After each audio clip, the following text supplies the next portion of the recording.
Hey guys, good morning. Zombie sheep elite pouring in. Woke up like 7 hours ago. We're here to continue that Craftworld Aeldari game we started yesterday.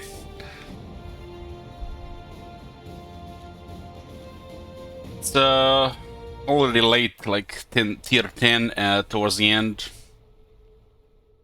It should not take long to finish. Got the Scorpion. We're gonna get more.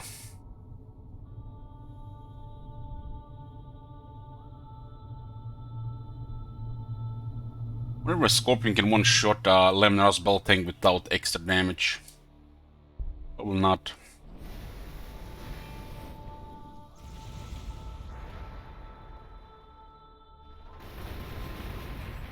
Was a bunch of stuff out of nowhere here.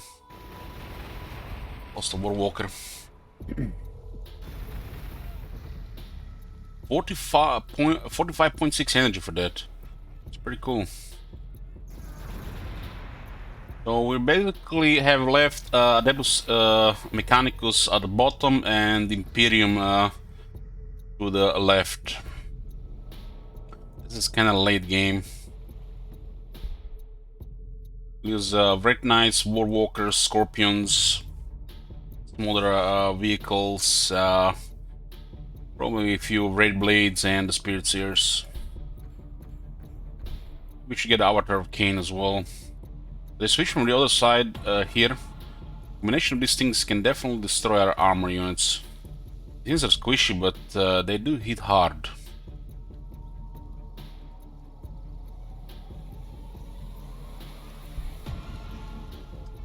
Okay, looks like this is the border here. Yeah. This unit is almost max HP. Really need to get away with this stuff. Illuminated. What causes this illumination? Phosphor blaster. Hey, English Cake, we have one Scorpion.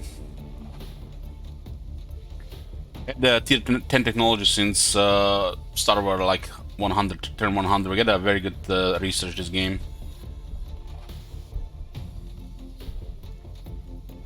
Great Blaze probably gonna get killed.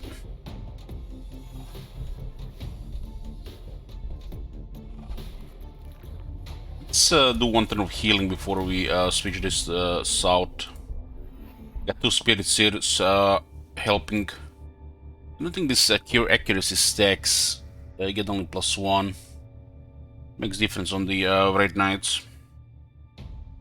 We're fighting pretty much Imperium on two different sides here. Let's Overwatch from the Sun Cannon and the Star Cannon work. One sec.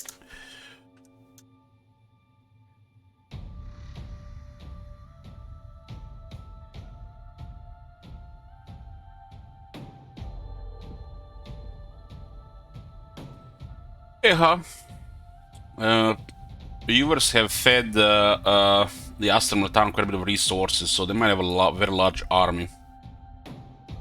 So this is the Scorpion. We got Star Engines, so this is quite a fast, super heavy tank. You know, Baneblade is one of the most important units in the game, but this kind of puts it to shame in a way. I mean, it's Eldar after all. They gotta have the good shit, right? You might not have the numbers.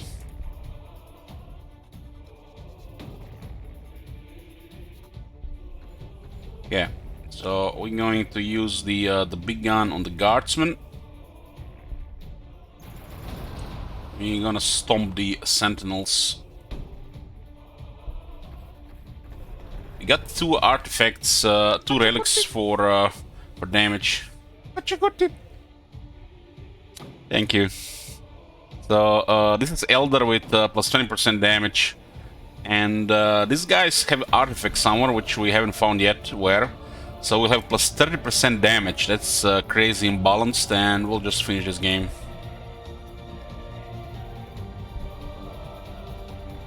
Two Red Knights here. lost weapons destroy stuff here. This guy actually had a blood blessing. And supporting with some war walkers. Make sure we have some Overwatch available here just in case. Biggest danger comes from 3 range. I guess optimal firing range is 2, but the 3 ones could be in a crowd of units.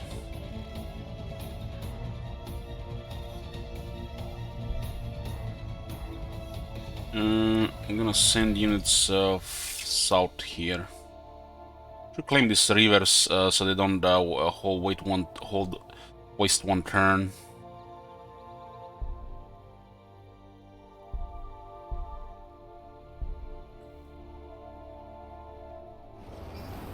Hey, little brother. And we can see that army coming here. They might have a lot of stuff.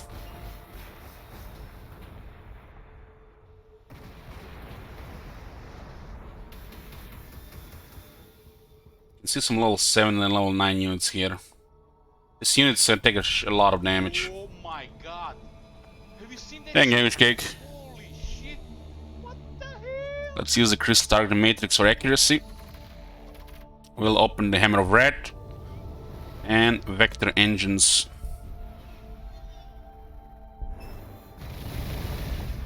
It's a big damage. Can stomp this thing. Nearly. Use the Hammer of Red. Oh man. Maybe this thing gets a level.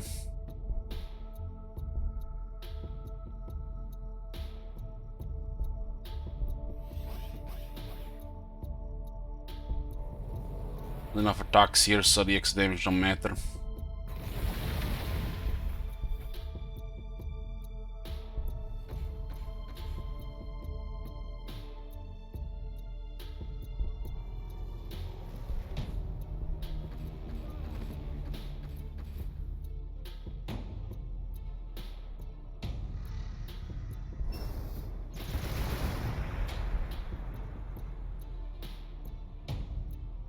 I think we can easily take a few turns of damage here.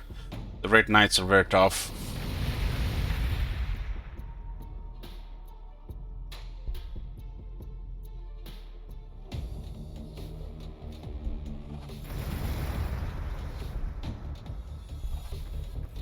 Morale is going down. This one is full health. This one is ideal to destroy some tanks. Bright lances and star cannons times 3. As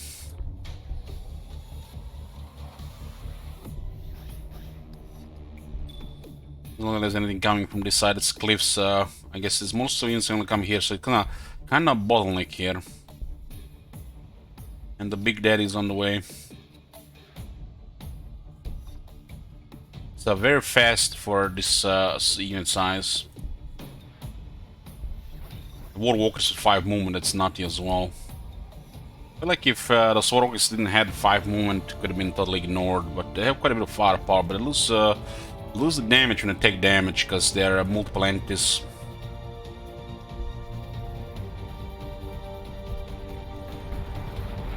There's a couple of tanks here. The Scorpion Disintegrators can fight this stuff, but they need help.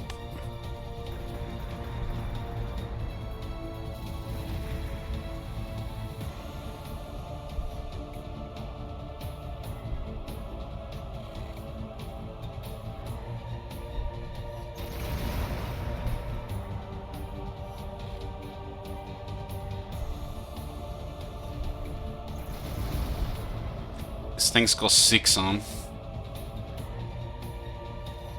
It does have a decent firepower 2 range, and it's kind of fast. Spirit Seers will carry these units here. As they kill the Spirit Seers, they have no chance killing the Red Knights.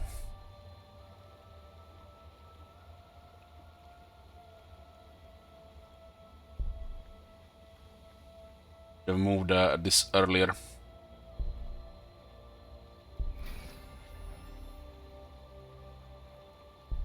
Okay, these guys need healing.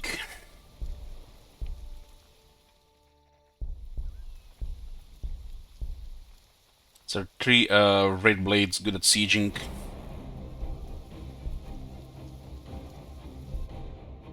New Lothern. This is cities for resources.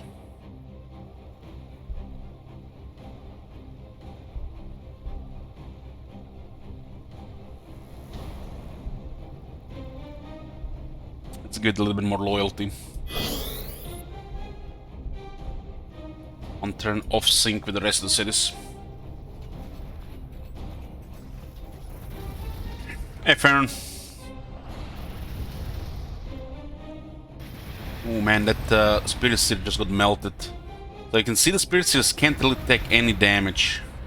Holy shit, they really get obliterated. Just lost both Spirit Cities on the same turn.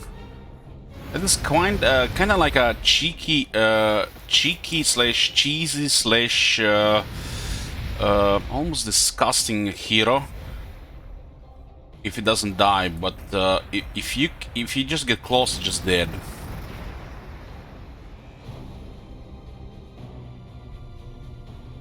Literally cannot survive regular attacks. These guys have recruited a lot of shit here.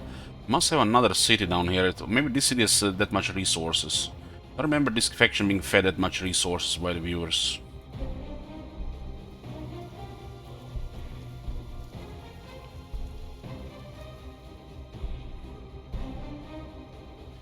Okay, this is a little bit pressure here now. We need to make sure we destroy this unit.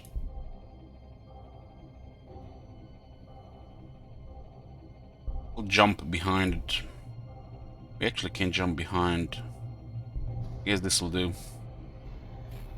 So the red knights are quite tough, especially in high level. But the enemy can have enough damage to slowly bring him down if we can disengage. Wow, this actually unit gets stomped by a single stomp. And this is apparently a high tier unit. That's like garbage compared to Warwalkers. Warwalkers have, what's it called, a power field? Power field, yeah, I got it.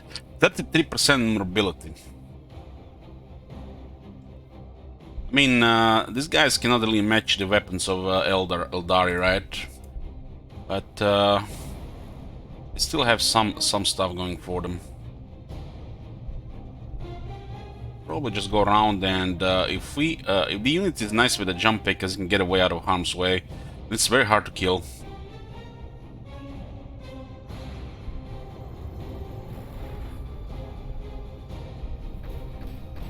Hey Gal, good morning. These disintegrators are tough. They're not amazing units, but they do for their tier. Just a tough tank with decent speed and weapons.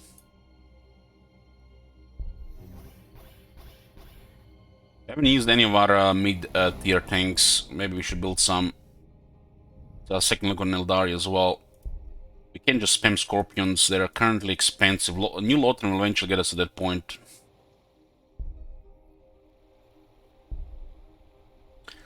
Okay, just sleep there and give me another Spirits here. That was 2 Spirits killed in a single turn. That was expensive.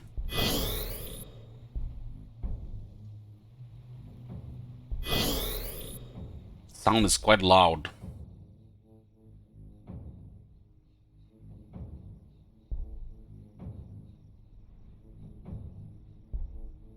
The fact that right now I can stomp every turn is pretty amazing.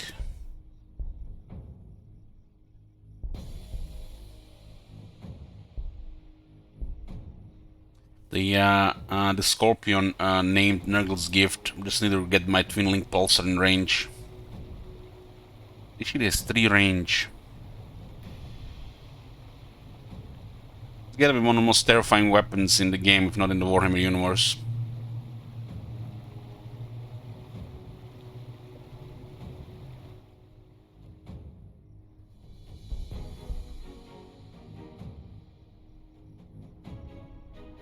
We need to stomp the guardsmen so they don't flood us here.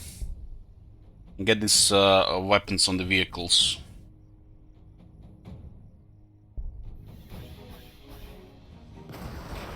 Another Valkyrie. Valkyrie is not a combat fighter, but it still has some heavy bolters at 2 range. It's actually a pretty good weapon at 2 range.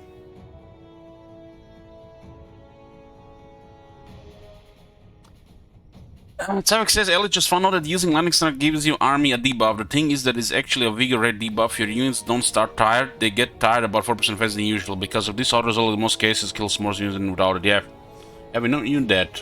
Over time, we figured out this thing. I'm not sure why it affects the balance of power, though, but apparently on the battlefield, somebody said, that was like 2 years ago nearly. Maybe it was the start of 2021 that your units get tired faster if you lightning strike.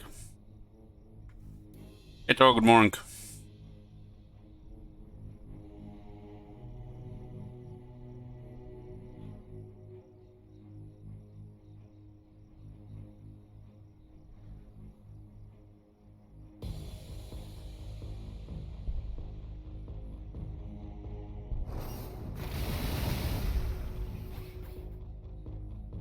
Need to destroy this one. This unit is a little bit damaged, but it's worth to destroy that lamb. It's a level 7 ram and it's gonna cause total destruction of morale here. 3 firewalker, 3 war walkers there totally destroy armored units.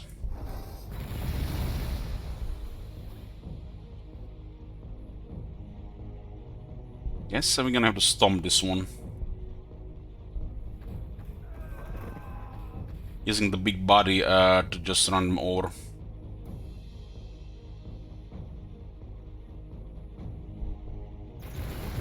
The air units are quite difficult to kill, especially high rank, because they can easily disengage.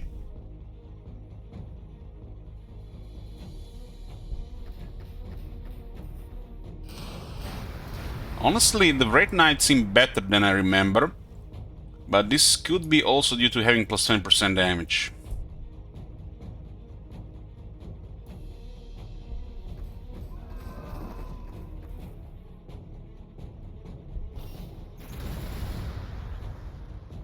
Might be a lot more units here, but there's a Scorpion coming.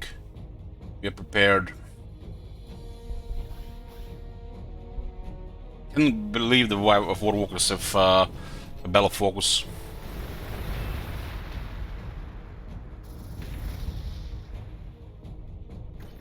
That's enough firepower here to destroy that knight.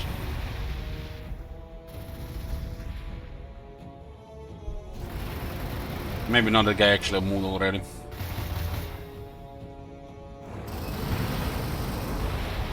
No basilisks yet in range, but the hydras are here. They don't do much against our units. This doesn't look like an engagement will go our way.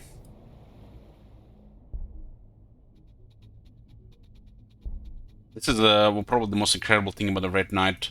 It only has 2 times damage reduction on 9 armor, but it can just do this. See you later. Oh boy, this guy here. This guy cannot fire, shoot at. Looks like later they piled quite a bit of units. Those 2 Spirit Seers got killed both at the same time. Probably clear at the cost of this bit of technology. So we could have used this as well. What the hell am I doing?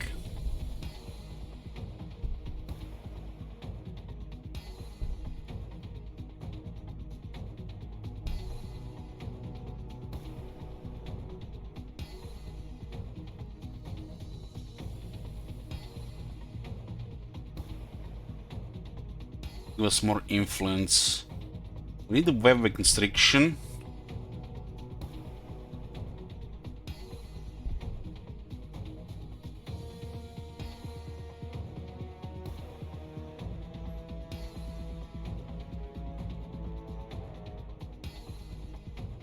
I'm not sure I can actually lower the other cost though.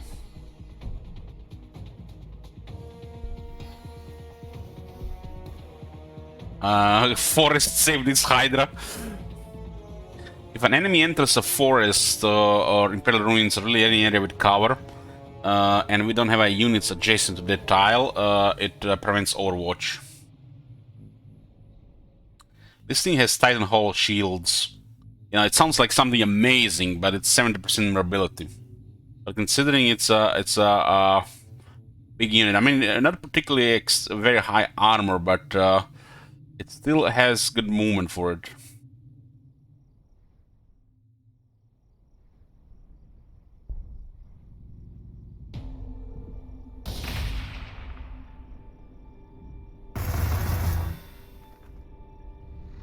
The Hydra did fire. Interesting. I should have went with vector engines. I'm not really maximizing the effects of this build. This build is actually is quite good.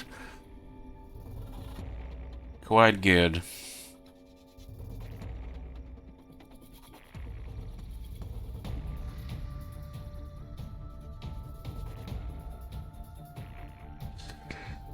Started the expense earlier this month of many we all's recommendation. Just watch the Amos I'm Dead Guy scene and I'm very happy. That scene, and when Bobby beats up that blonde bitch, it's probably one of the most satisfying things in the show. In the first 4 seasons. I'm almost at the end of 4th season, 2nd time. And then I'm gonna be watching the 5th and the 6th season 1st time. It's a level 9 Hydra, just 1 shot. This thing gets crazy strong with the levels.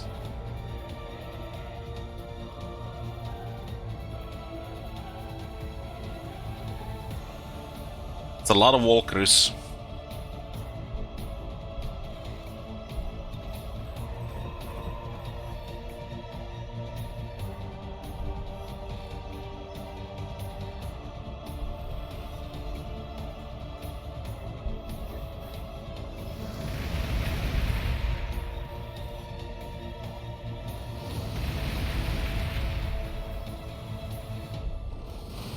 Damn, that's a lot of Hydras. No wonder the Necrons got wrecked.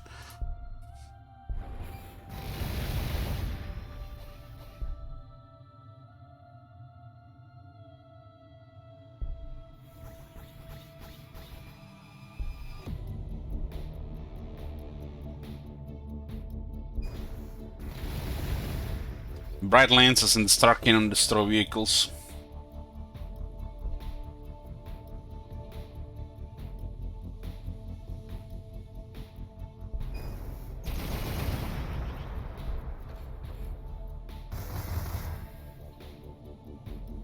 Stomper tank.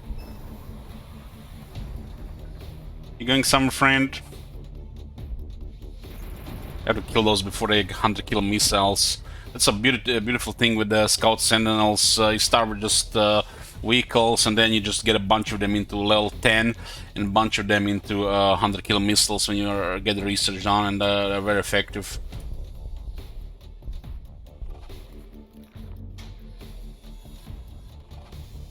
It is. This one needs repairs. It's still effective, but the second one is about to get destroyed. On one, it's not very effective.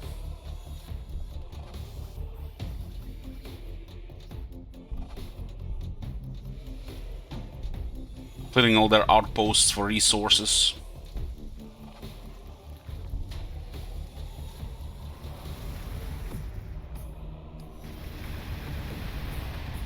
I'm gonna get the fuck out of this area.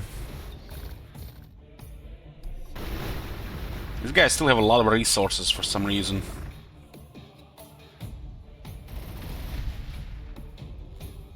There's a bunch of low-tier units though. I don't think we're gonna see any knights.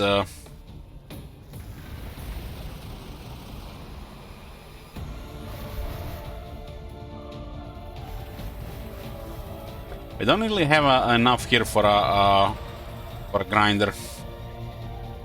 We'll need a spirit seer too.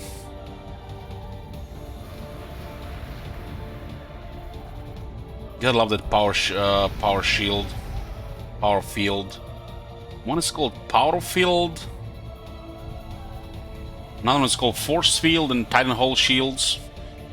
Increase the influence on upper domes of the seers to 32 per turn. Very few mortal beings have ever had the foresight of a Farseer, a power perhaps derived from the lost Aeldari goddesses Liliat. Predicted the death of the gods at the hands of the mortal Aeldari. An oracle that invokes her name draws the eyes of all Aeldari upon you. Then we lost that Autark, we could have so much more resources at this point. I think it's called a force field on these guys. Force shield, power field. Why do they have such different names? So then it's Feel No Pain and Scatter Shield. This one is Power Field. It doesn't work with this version of the game. This seems this is the open beta.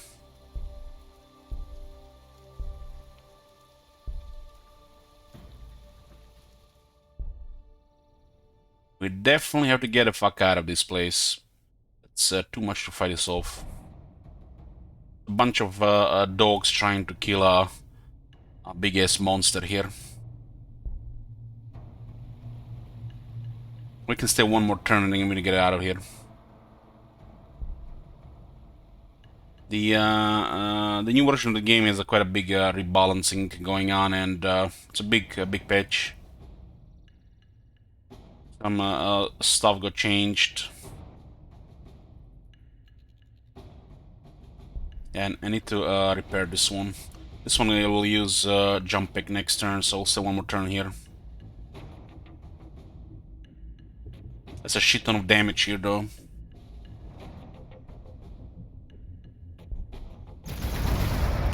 Maybe they won't recover morale.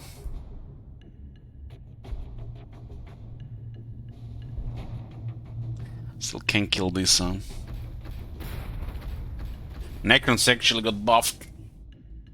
The technology doubles the healing now.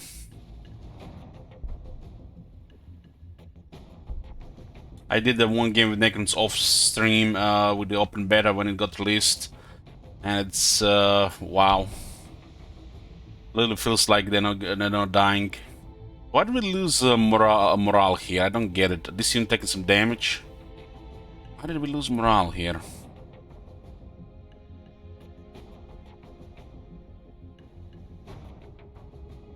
It makes no sense.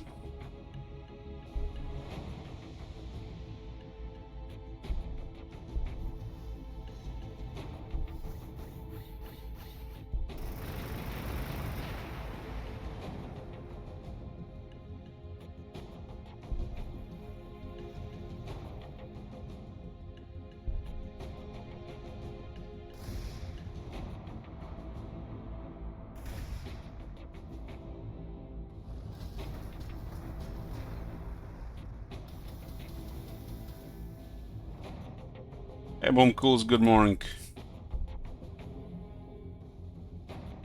This unit heals.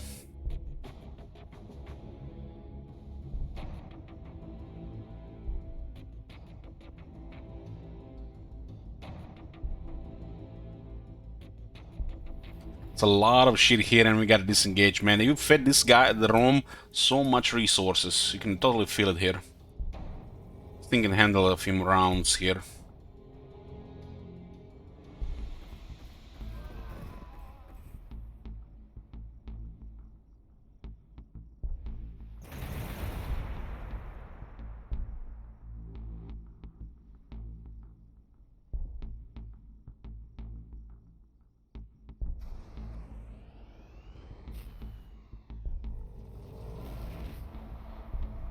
Thing is not even jinking, they also have a damage artifact.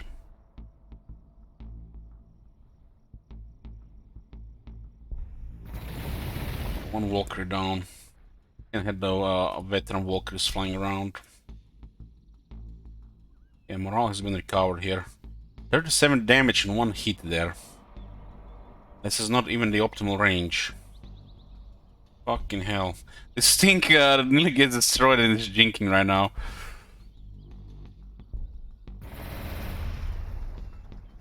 Okay, level 3.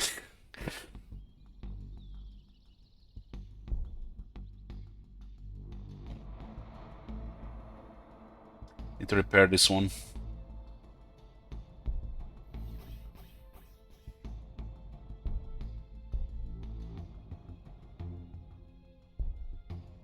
Does look like health-wise we are fine here. Maybe we can destroy the morale. These things are pretty deadly with 20% more damage. I mean, there's access to 2 more artifacts around here.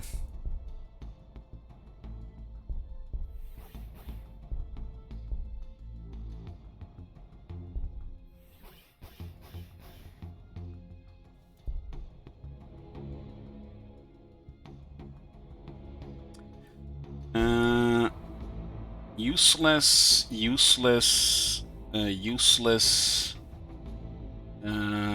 Resources matter more than technology. Not. This is a fast jetpack cycle hero. This was nice when I played the first time. We did a little bit more with infantry this time. A little bit. We switched pretty much to Great Blades immediately. Let's get an Avatar Arcane. It's an additional hero for this faction.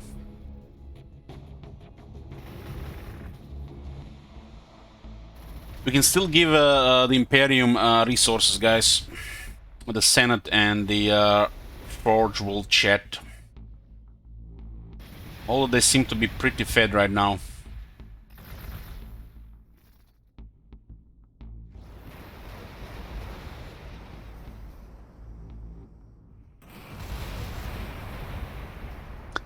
This game is on hard, but the chat can give them resources, which make them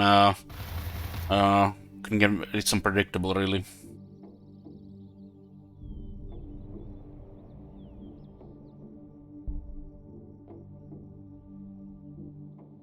Okay, they fought us off here. We didn't get away from this area. Those 2 spirits just got killed. Was too costly.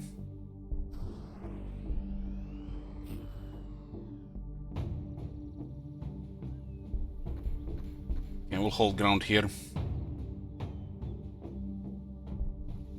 At this stage of the game, we should never run out of influence, and pointless to risk anything else that's not influence. So we need to investigate where we can get more influence.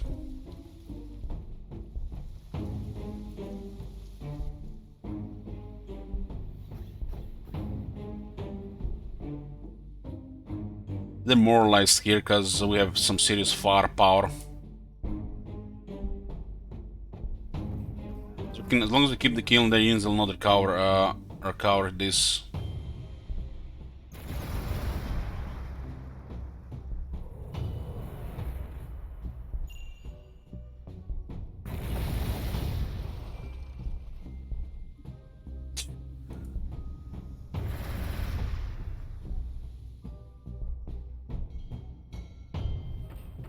This one is on 24 health, but it should still be able to survive some of the stuff here.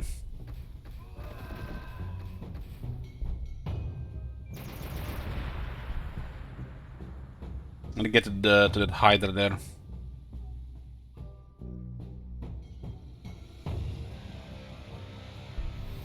Oh, there's a tank here, I'll take that. This thing does counter the Warwalkers.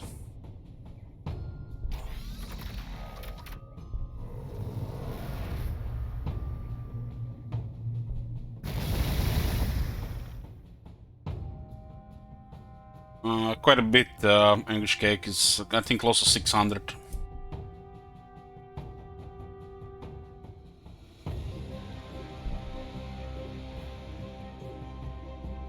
We can hold the ground in this area. This thing is still in very good condition.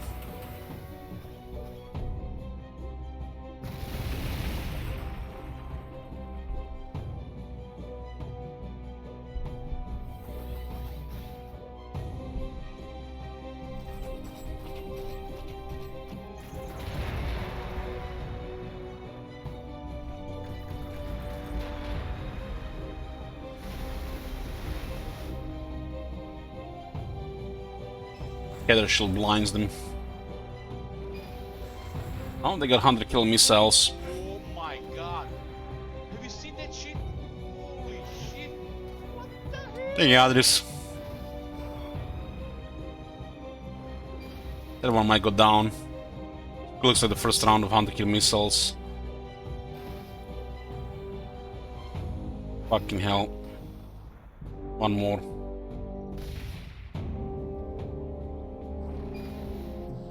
They got a Red Knight down.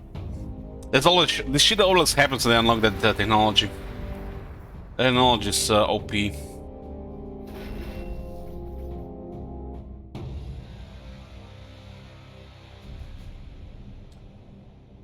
Avatar of Cain. A unique monstrous creature that murders enemies in close combat and sends nearby Aeldari into merciless rage. The molten demigod of war blazes from legend into reality. His almighty bellow of bloodlust fueling an inferno in the hearts of all those Aeldari who hear it. The living Avatar is an ancient war deity incarnate, rivaled in power only by the incalculable energies of the mightiest demons of the Immaterium. His eyes glow like embers, and as he moves, his body burning iron crackles and spits fire, while tendrils of smoke and cinders spread him like a dark cloak. His mere presence sizes Aeldari around him into a black and merciless rage, and fires of the bloody-handed god battle lost crackling within them.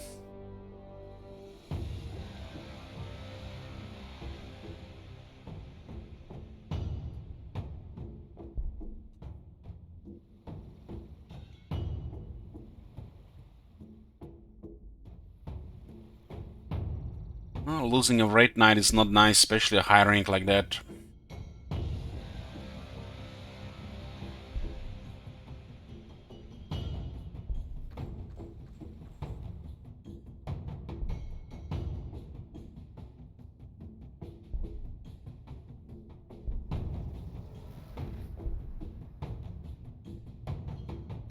I'm gonna get the fuck out of this place.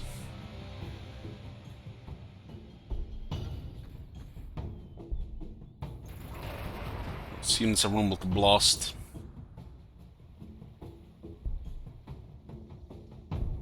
Get a Scorpion, we have resources. Just hold here. We might be sneaking up on their other city here. We're taking all their outposts. That should do something.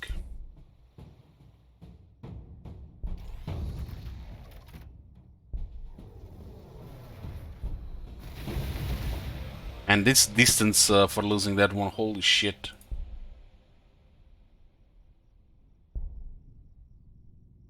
Seeing it, man, the speed is just next level. The serious sized army there.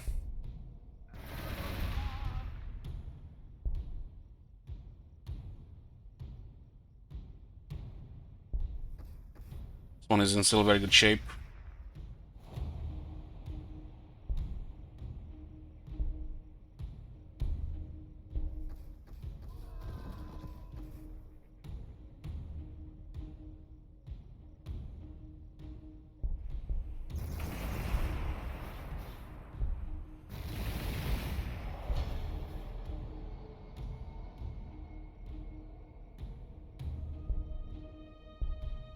What's the icon for the Bell of Focus again? Fuck if we can see these icons there like this. This game really suffers problem with that clutter down there. Can't see shit.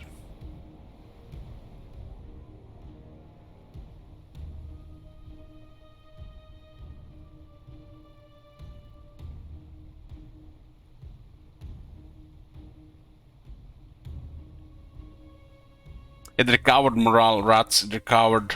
We lost morale when the Red Knight got destroyed by 100 kill missiles.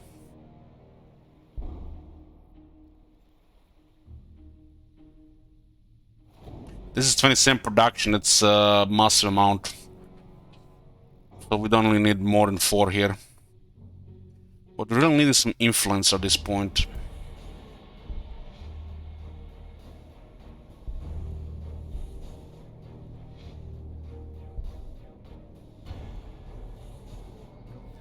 Clear the river here.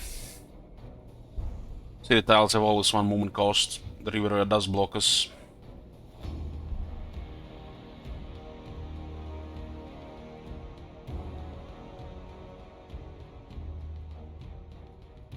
City needs more room. Let's make it grow faster until then.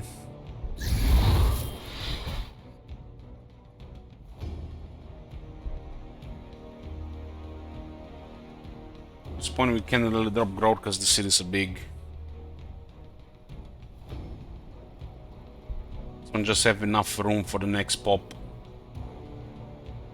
We don't care about really food. Food is just for population at this point.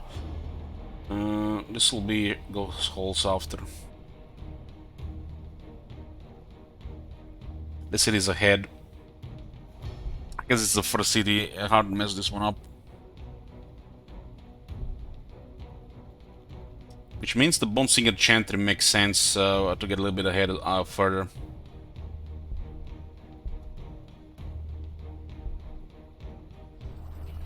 Because they also provide growth. We currently can handle this army here. That's second Scorpion gonna have to come down here.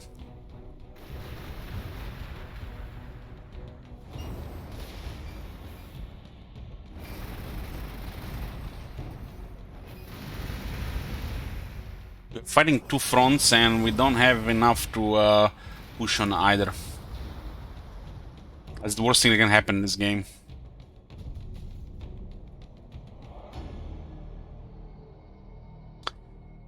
We got a Bone Singer Chanter, that's the building that produces buildings.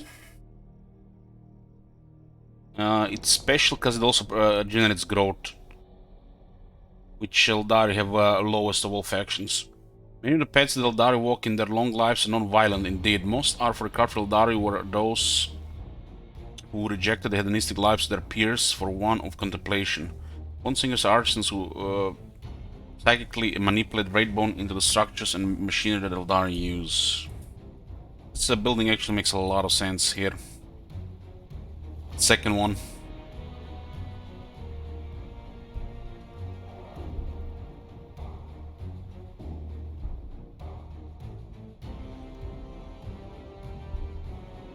We need to repair this one, but it's not safe to repair in this city right now. Maybe it will be fine.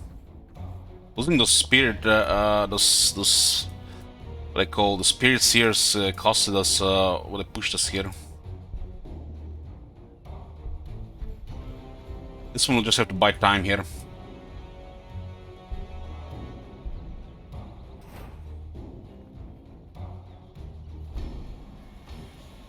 We did have attacked to destroy two of the cities with great blades. That big city easily defended.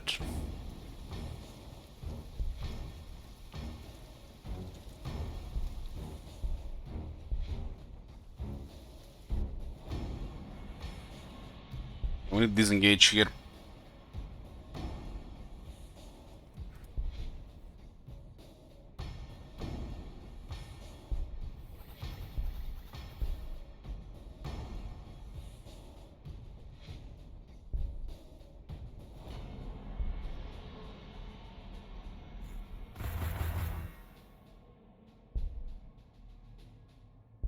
Oh my god, there's more of them north. Gonna be ouch. These vector engines fail.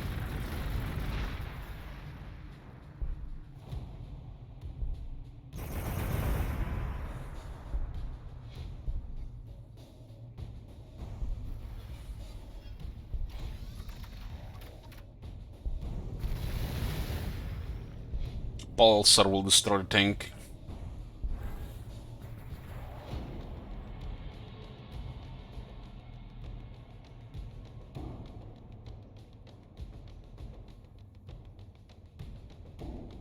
Might be the strongest laser in the Warhammer, right? This one needs repairs.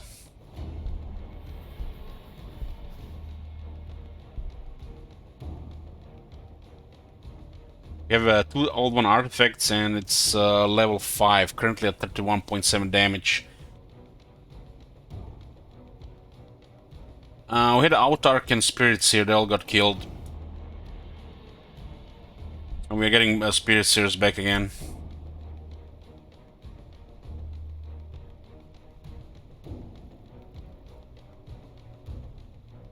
See what the Warlocks do. I don't think I've ever seen the Warlocks before. Must be one of the DLC units.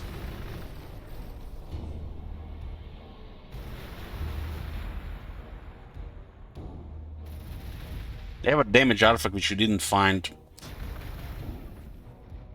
I bought us a single turn here. The new Lawton is in danger.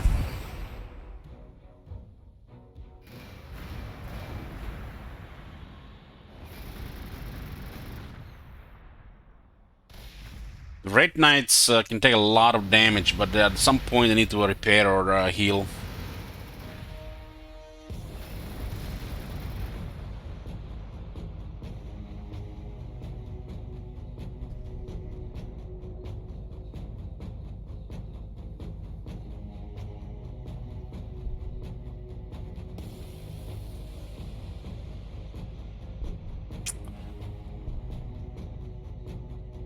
It's not good here.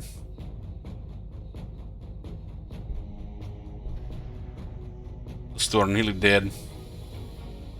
Got a spirits here. Okay, oh, we can start with repairs here. These things always have to be at 2 range. Always just get one shot.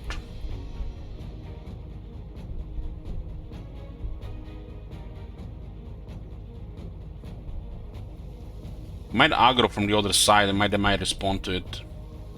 Still no sight of their artifact. Got 3 Raid Blades that can backdoor here.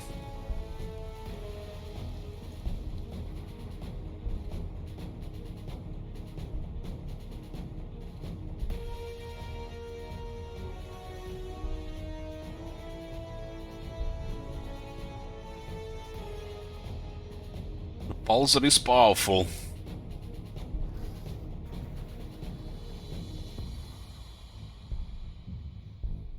I'm not sure this one will survive. We're going to heal all these War Walkers. We did lose the second Red Knight here.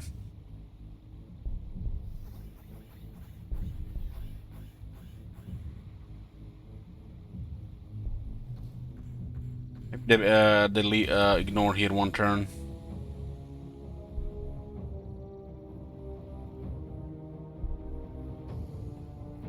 What's about this place? Needs room.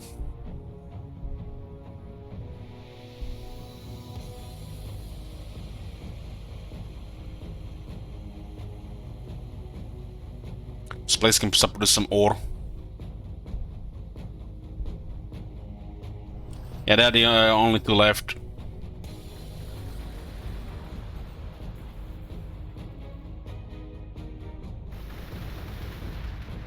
That city's gonna be gone with these 2 of these tanks. We lost New Lantern. Maybe Scorpion gets aggro.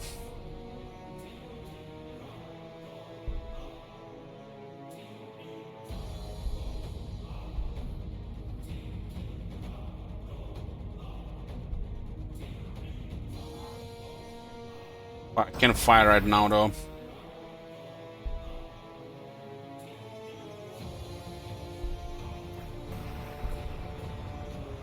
It's still currently protected by the forest.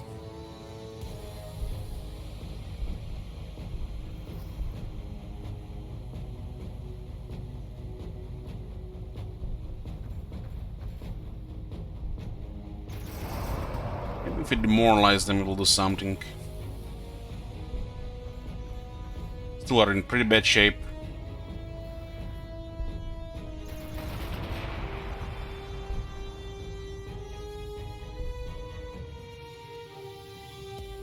Yeah, there is, but it's a tier 10 tech, takes time.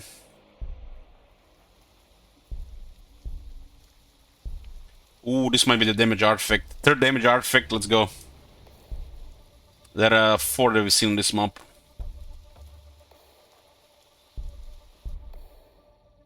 Get it backed off here. Just time to pull out here. Could have taken more losses here. Units in repairs.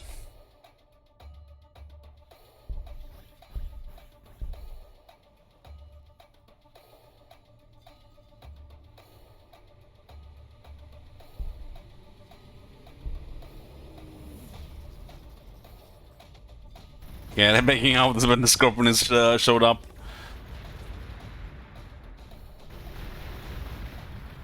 Ooh. 5.2 health.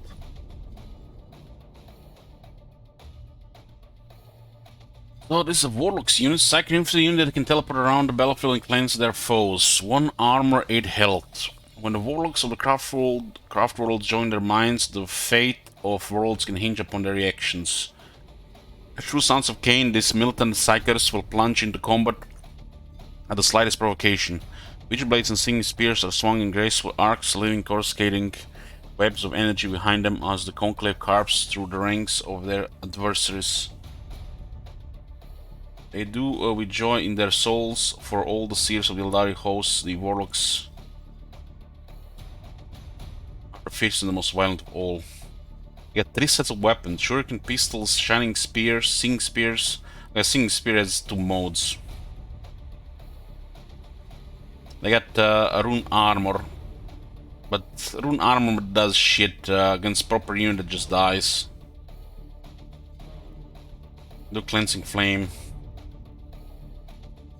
Gate of Affinity, I guess, is useful. You can also get a buff for damage. Oh, hey there, friends. Nice tanks you got here.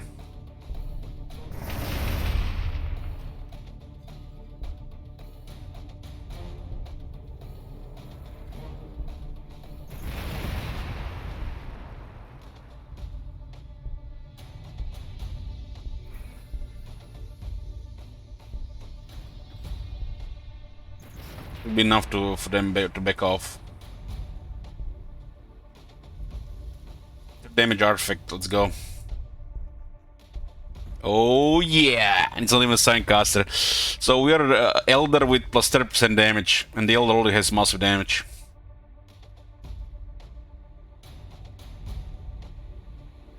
It's game over.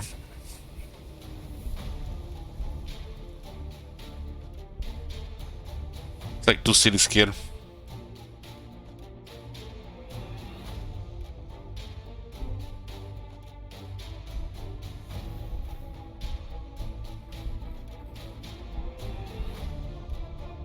Yeah, keep Overwatch here. How many? We have 4 Warwalkers, a Scorpion, and a Red Knight.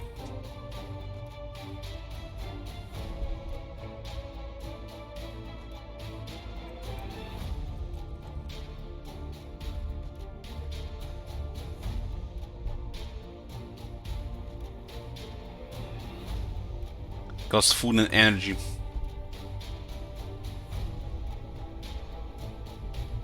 Save influence for Cain.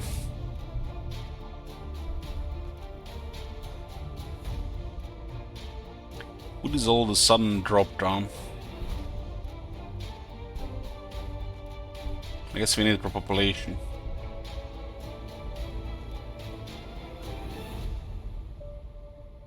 Grants Walk the ability to blast adjacent foes with white hot psychic flame. This at this point they're literally trash, but might see this ability, I guess.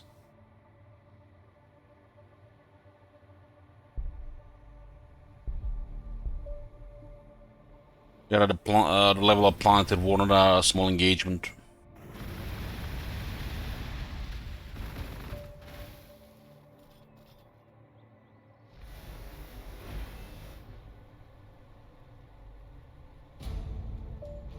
The guns on the Scorpion are enough to destroy these things. Holy shit! The 100 Rune Crow will get 1 shot at the range as well. This weapon, man, is fucking terrifying. But the weapons are not even the best part of the Scorpion. It's speed and weapons combined.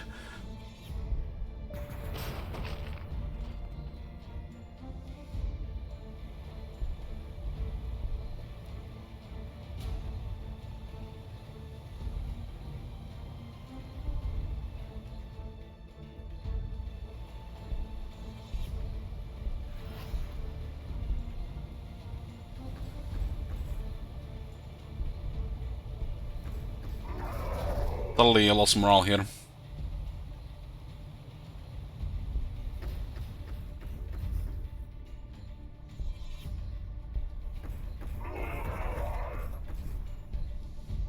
There's no way to destroy Scorpion inside the city. 33% damage reduction. Why is it 33%?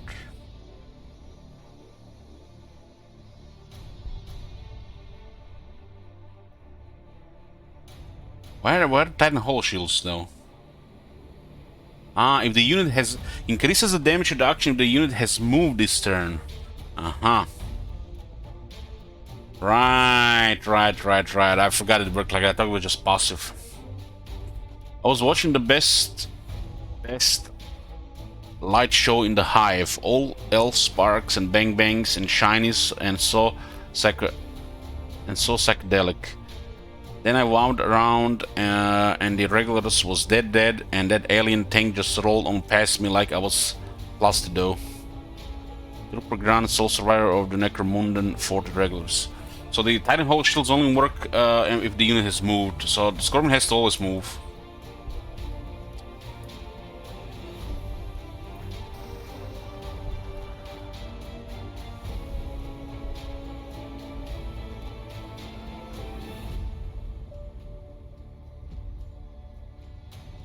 Should get more influence here.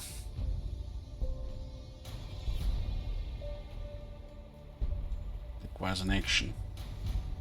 Yeah, we can backdoor here.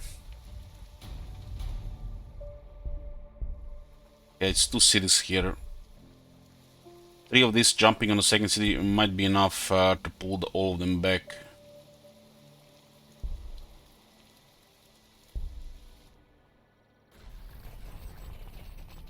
It looks like it doesn't work so much now. Doesn't work with the open beta.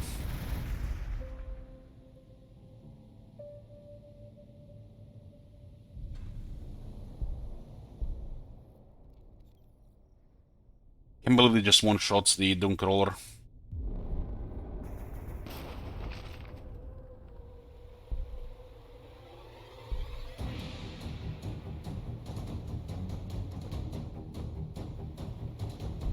Should get the influence item.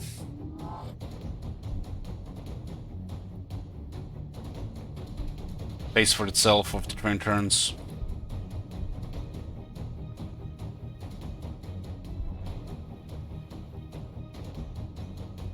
Yeah, I agree, Jum. Units not having voice makes this game feel so empty. I agree. That's the pretty much the main thing that's missing.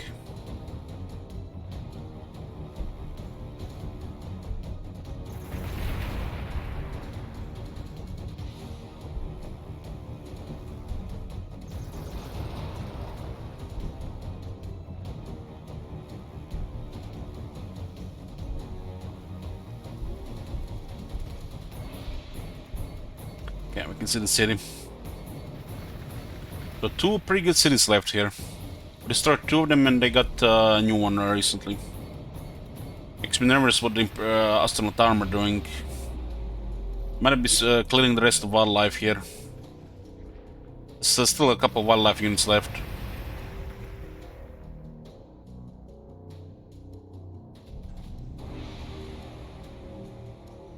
The unit didn't have enough attacks to destroy the unit because of the size surrounders. It's health per entity and the amount of entities in the squad versus number of attacks and if there is blast, large blast or other stuff. That's how the damage is calculated. That's why the last cannon sucks against infantry. It also unlocks the ability to blast adjacent foes with white flame, hot psychic flame. The psychic harnesses the very fire in his soul, creating a wall of white hot psychic flame that blasts forth and purges his foes from the battlefield. Berserkers are good at 2 range, but they die so easily. I guess that's why they have 2 range. They're very good at keeping the things alive. That's it.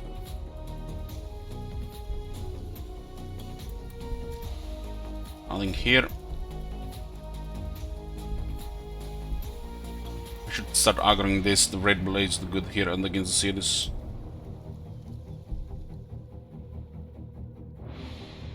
Can't believe they just right-click kill.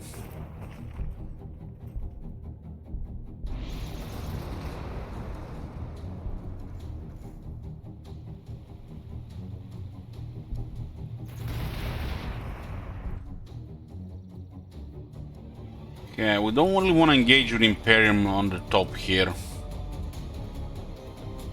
Should find where they're moving.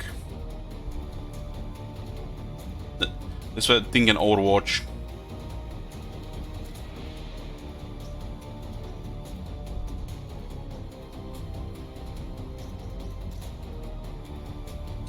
So we need more ore to increase the production. Let's find a tile for ore. So now she got a little bit more loyalty. And more ore. This map has less ore than anything else. Got a fire prism. Looks cool to have a couple fire prisms around the other stuff.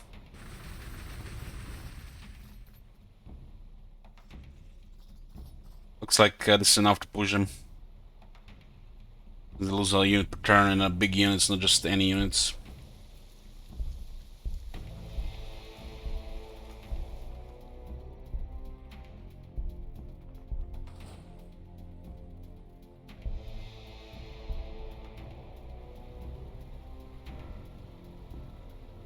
Dominus can actually survive this weapon.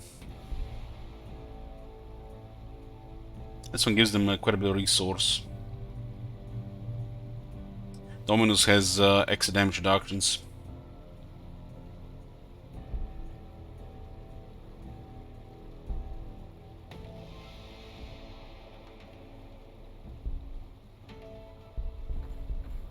Maybe cannot survive everything.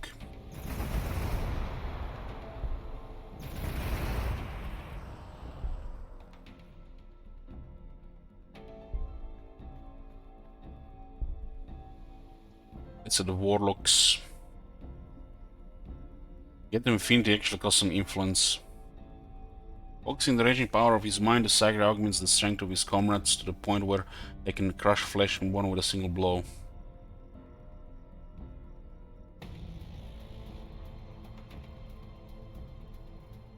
Look very squishy. I guess they can appear out of nowhere though. Got Battle Focus and Rune Armor.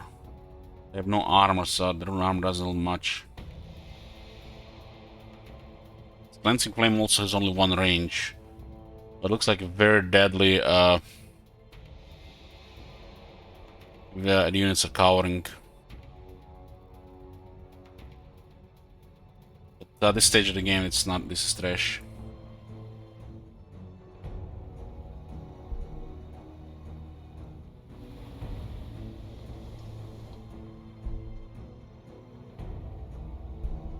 Didn't see anybody here. I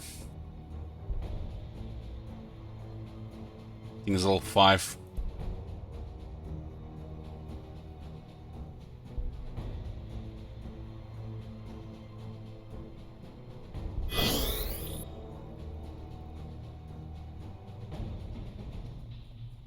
We get more population here, room for population. The city will gonna get ahead. Oh, looks like they're gonna reinforce the city.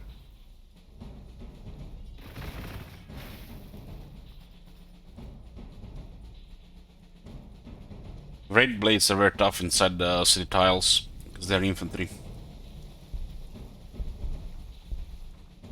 We could put quite a bit of damage in this city. We should damage any attackers as well.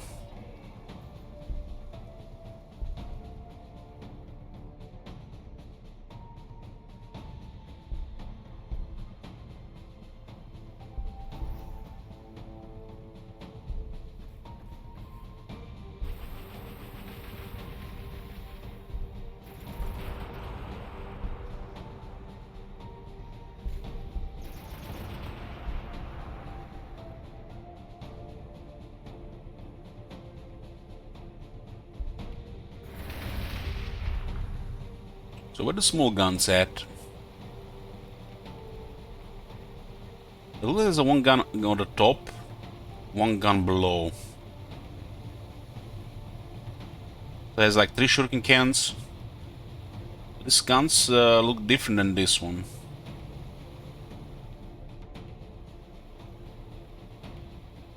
Damaging the city lowers the resource outputs. City being damaged loses resources. It matters.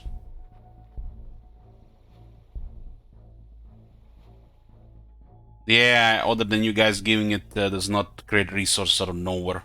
They do just get the loyalty and unit levels based on difficulty.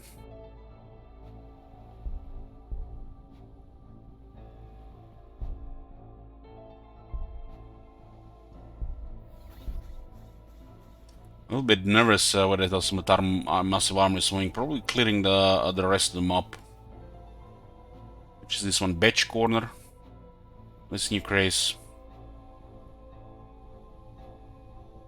Currently still enough energy there, we just want to get more ores and get more units going.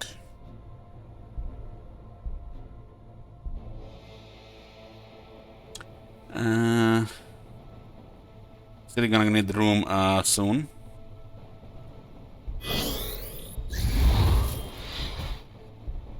It's pointless to increase growth unless we get more room, because the moment it's below 4 it starts to lose growth. So let's grow this a little bit faster, I guess. We really get way more influence.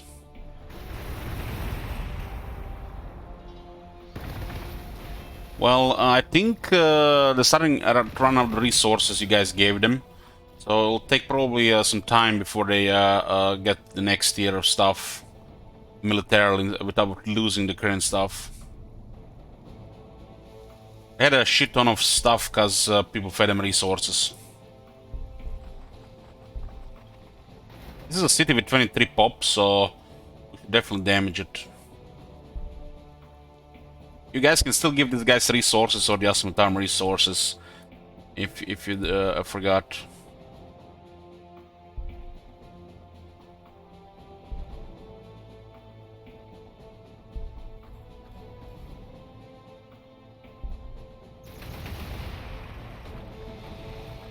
This guy's all the level 7. Looks so good at deleting units.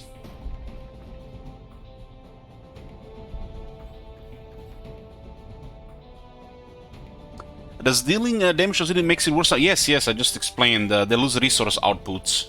So if you mouse over the city, and if the city is damaged, you can see how much resources it's losing from damage.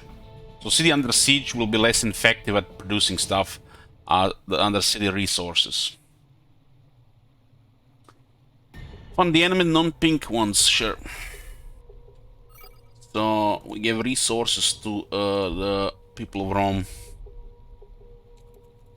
500 of each.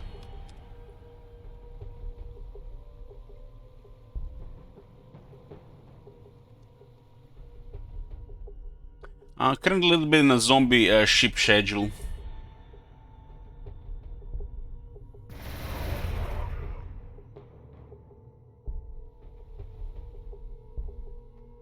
Spirit Search is here to stay in the back and lower downtime. Literally cannot survive if they get into fight. We lost 2 on the same turn of both full health. Let's see if we can hit a flank here.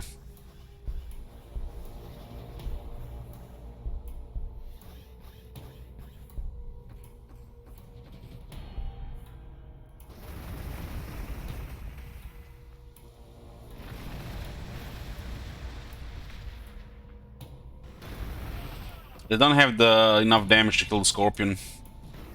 I would need a lot of these tanks. And the Scorpion eats them for breakfast. Fire Prism, that's basically our mid tier damage healer. Versatile skimmer unit that can cycle its guns and link them with other fire prisms. The fire prism is graceful and swift, though it sacrifices none of its killing power for maneuverability. As it darts across the battlefield, its prism cannon fires a tight beam blinding light that punches through the hulls of its armored prey. At the touch of a rune, the pilot recalibrates its 2-stage laser ray and the cannon disperses its beam. Causing enemy infantry to scorch ruin. Sophisticated tracking arrays allow this technological wonder to channel this firepower into another prism cannon. So not only it's a mobile, it's a schemer with 5 movement, which is kind of nutty. Because it has a star engine, same as the Warwalkers and the Scorpion. But it also has the weapons to do stuff. And when you look at the Eldar, the maneuverable, they can move further than most other factions with some of the top units and have some of the best damage, but they lack auto repairs. Like, for example, Tau with their auto repairs are incredible. And their units are still similar to Eldar, not as fast, but they have also very good damage.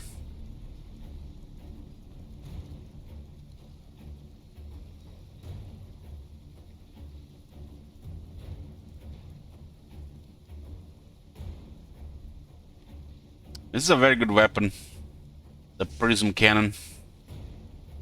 Typically mounted on fire prisms, the prism's cannons greatly amplify the power of a high-intensity laser through priceless psychocrystal to generate devastating blast. This can be focused into a narrow beam or widened to destroy a broader area at will. That's probably why the Spirit Seers are the most valuable heroes of this faction, if you go for this stuff. Get hollow fields.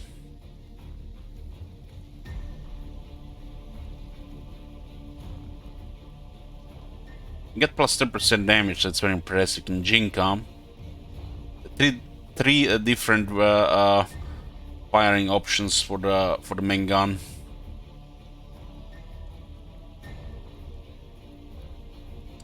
And you want to use 5 prisms in pairs.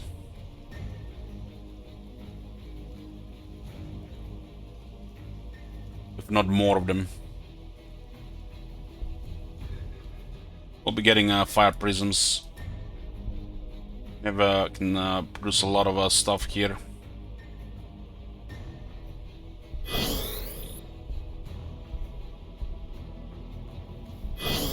The loyalty up for the outputs.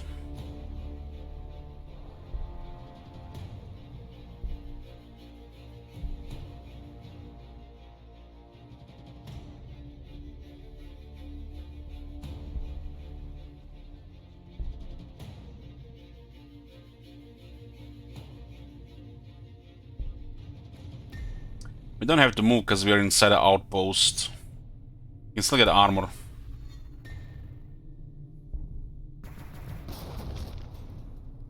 We need to get the size of our army, English Cake, and I'm getting more influence. We should really get more influence we can spend at this point.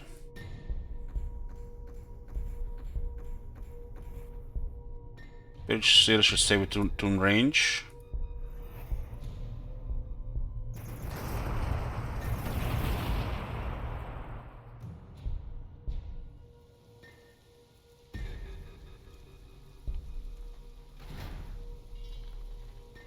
Damage the city to lower their outputs. And we are looking to engage again against the Astra Militarum. The Siren Caster here will help us.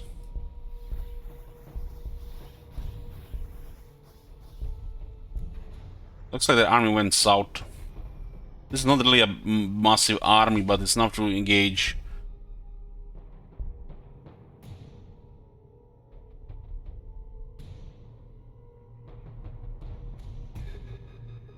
Okay, it's time to get the web construction.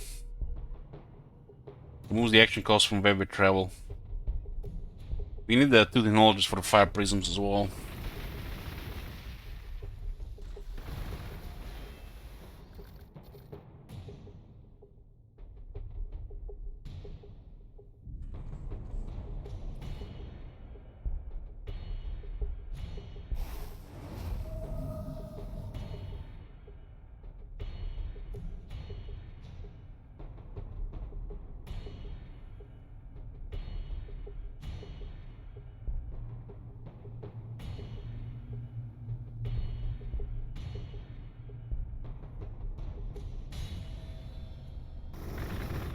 Tomb Raider, what is? Some cooking heavy stubborn.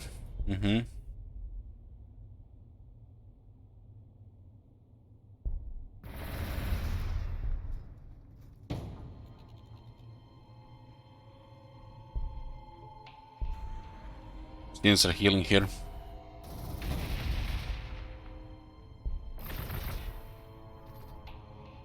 Or just ooh, stop firing, stop firing. This one needs to die first. That's the nasty one. Inside the city, things in the city is actually very good.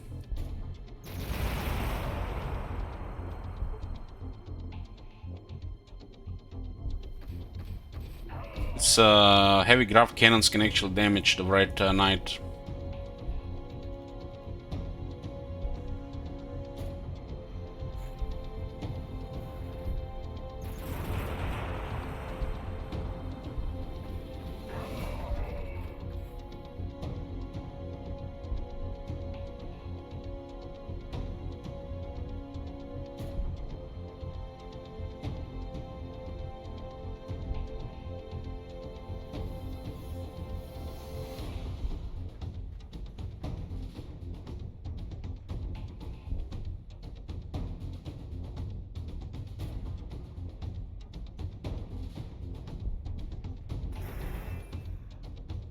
The weapon causes soul blaze.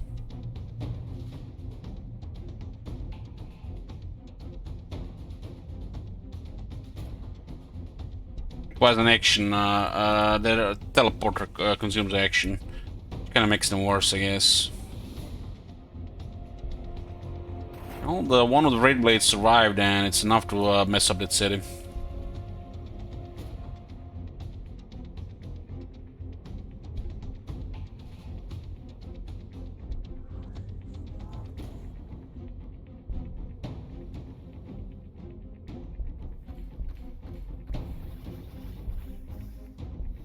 Looks like they abandoned this area. Some more stuff here. A lot of Overwatch available here. A kind of expensive scouting party.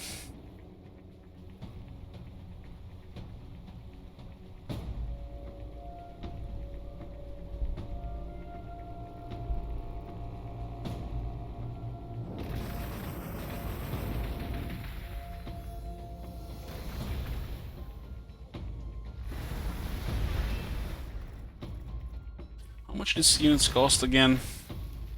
40 food and 40 ore. 4 food to upkeep. I guess this is one of the advantages of this unit. It upkeeps food. Like, it makes it usable. It's not particularly a tough unit, but it has impressive weapons, and food upkeep makes it different.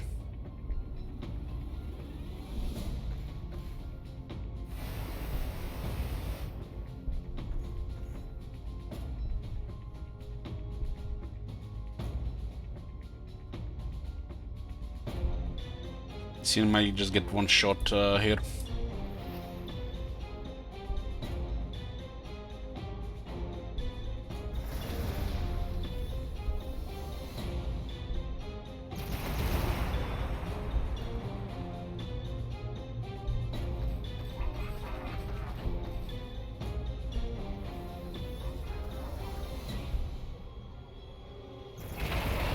I don't think they're gonna have much more left after this.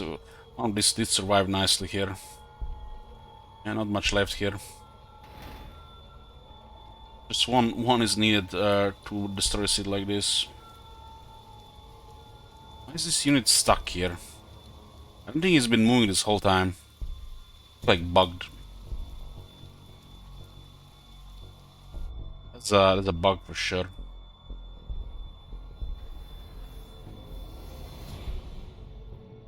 Got a fire prism here. It's just a smaller version of a scorpion. Has quite a bit of stuff going for it, and it's fast.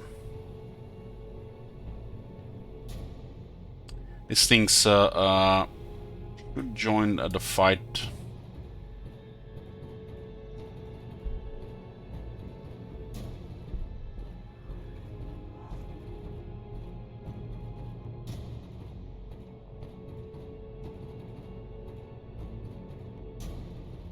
This unit is shining with extra levels, and we all have plus 30% damage, would make the shine already.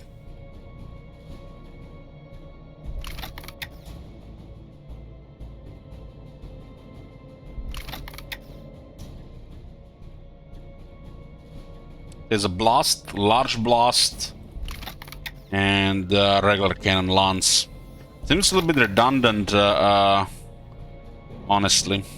I guess it makes sense depending how armored is the team of the enemy team, enemy squad.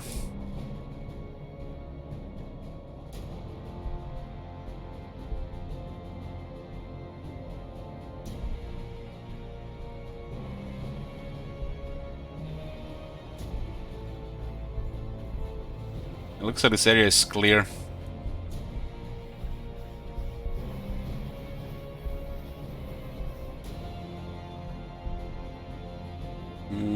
I was hoping we would find a 4 damage artifact for the full perversions.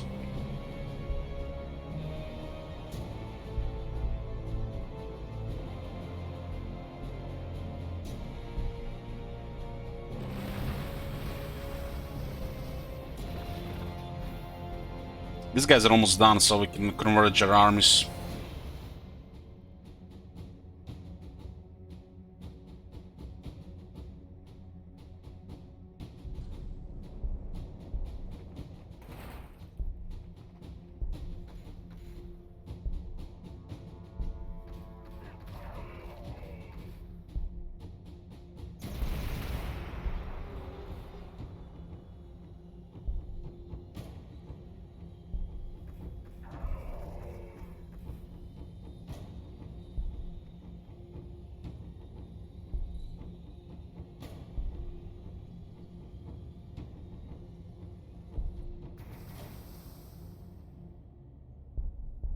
I should have scouted first.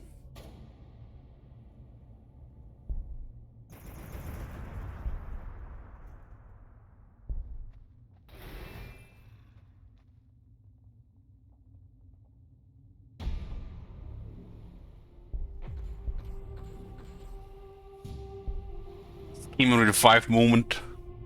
Go damn! I mean, look at these things below. 1, 2, 3. Then look at their extra weapons. Same on the Scorpion. It's strange.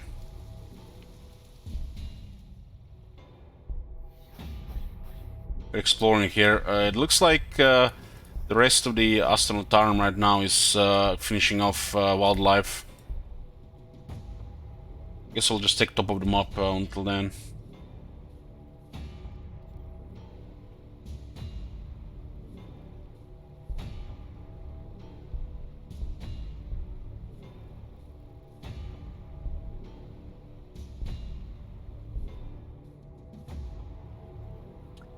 Getting to the next stage, get ore. Getting more ore, there's ore field here, plus 40. Let's get that. It's gonna be a lot of ore. Take some time to build it. This one is dead. Oh no, they're going after the Great Knight. They could have one-shot the spirits here though.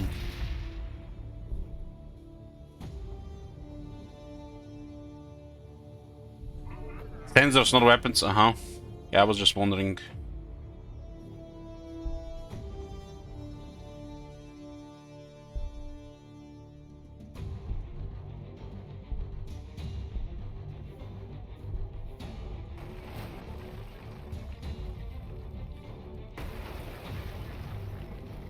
This one needs to make more tanks. I see.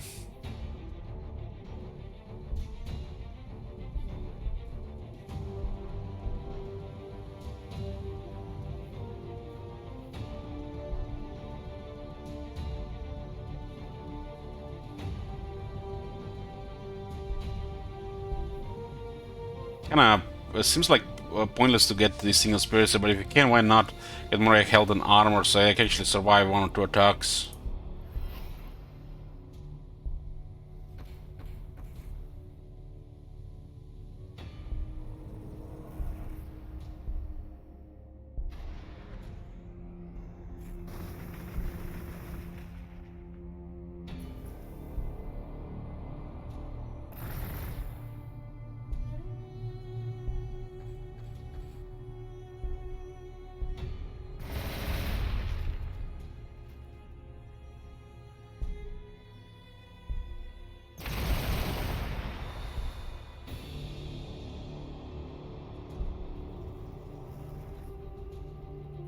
Taking radiation. I guess from the Skitarii vanguards. The ore field. That is actually a very good city here.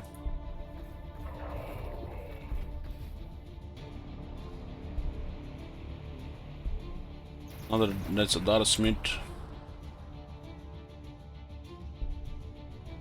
Fire prism.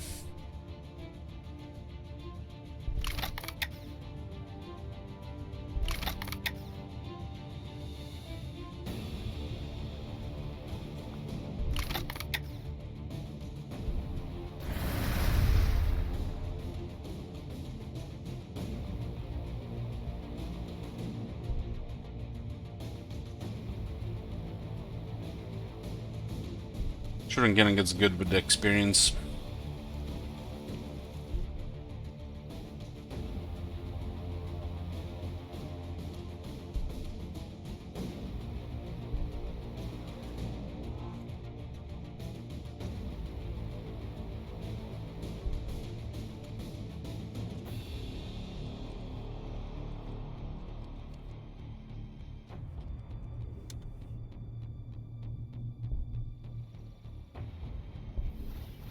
I was hoping to find an artifact here, but it looks like not much here. There's a siren caster that we've seen on the other side here, but I have a damage artifact somewhere.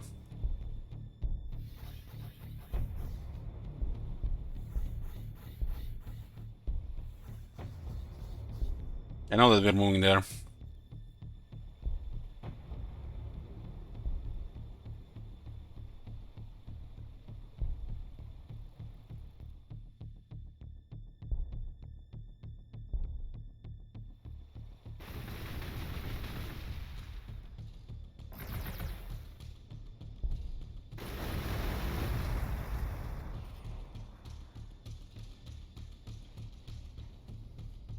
We'll kill our hero here.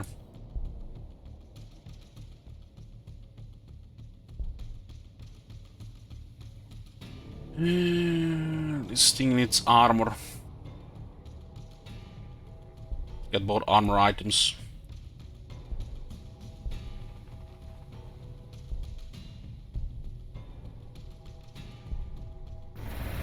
Kinda crazy that they just one-shot this thing. This thing's not as durable as the lemon because of the common heading.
Still no sight of units. What the fuck are they doing?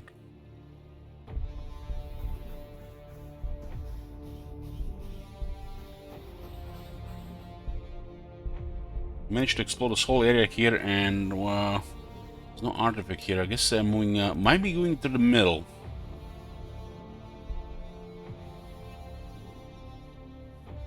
This place needs influence. We have this thing here for influence. Can't claim for the city, but we can get some bonus tiles.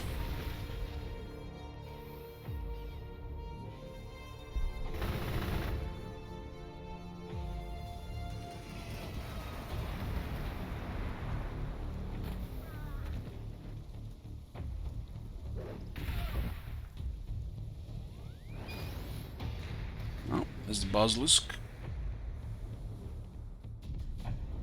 Web-based constriction. Removes the action cost from web trial. It's another tier 10 technology.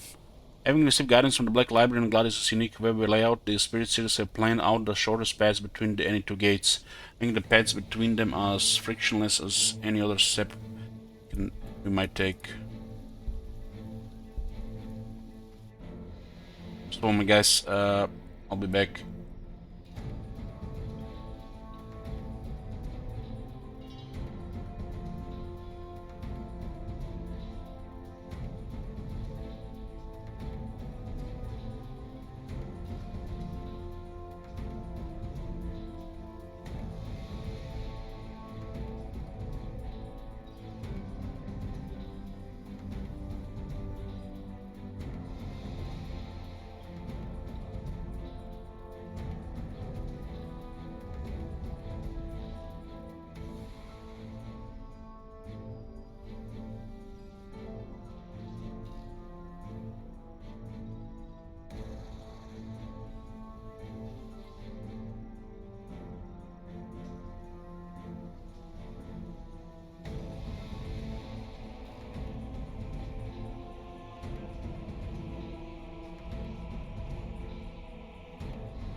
Well, yeah, the AI is bad there. They should have fired with Basilisk first and then with the last guns. Just bad code. The AI needs better order, and this requires effort.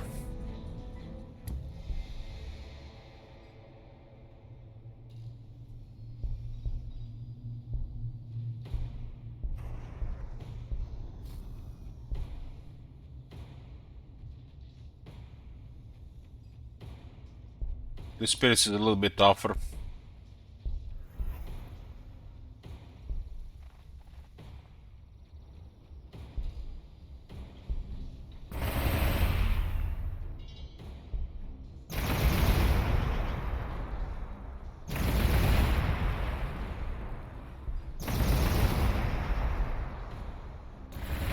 Yeah, there go the Adeptus Mechanicus.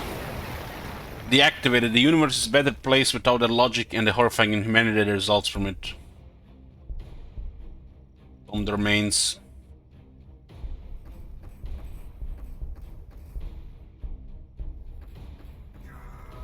Stomps are pretty good.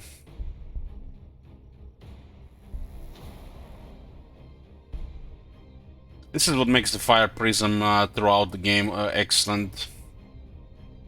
This movement and skimmer. It looks like two vehicles combined for a bigger one.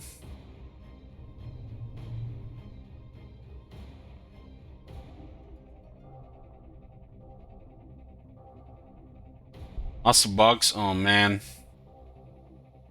Said here there are massive bugs. Oh, we can get attack buff from the Red Knight. The attack buff is best for the Scorpion, but its Red Knight is good as well. Storm is way stronger with extra attacks. Looks like we have one more big engagement left. A little bit curious where the hell did this they disappeared. A little bit more influence here.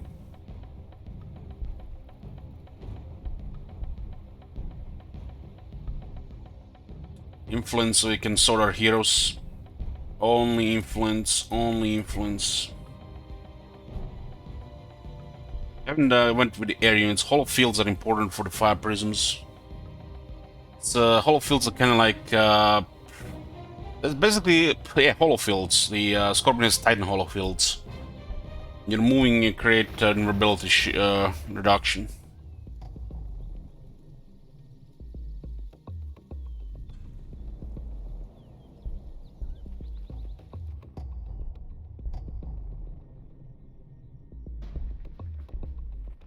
At this stage of the game, the influence should be kind of priority because we don't need all the resources. We also have military, so we can sort the. So this thing has 157 health on level 10. Holy shit! This without any extra health as well. Let's repair these things a bit before we're moving forward.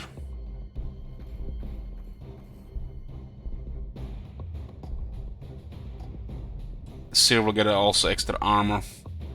Did have extra influence on it. It's cheap though. Seems so expendable.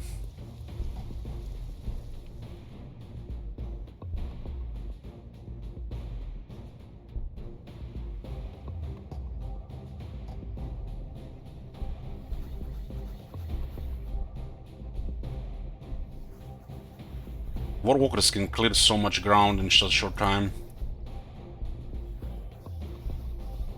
Where the fuck did the army disappear?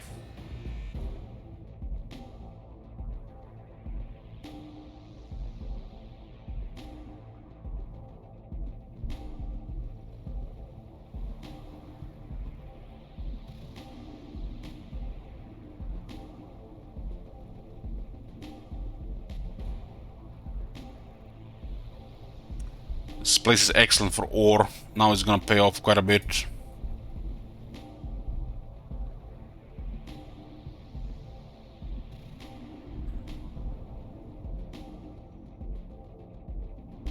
Yeah, let's see, what am I missing? An adamantium vest. Still get 2 more items. Will help.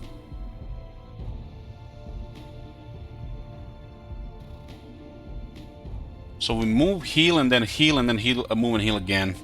This is a cooldown.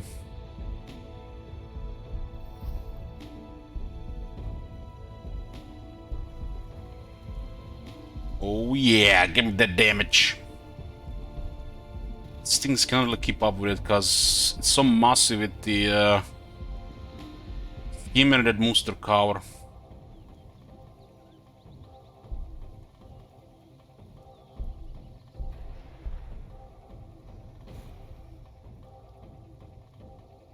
There's extra movement compared to the other guys.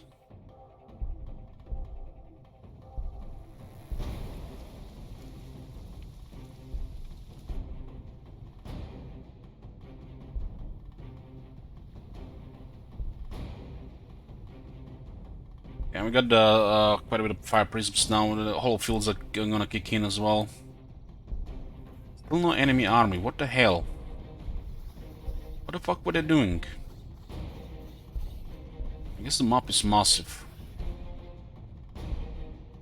We were engaging with a massive army. All of a sudden, that army just disappeared. Where did they go? Back to the home? More fire prisms for the support.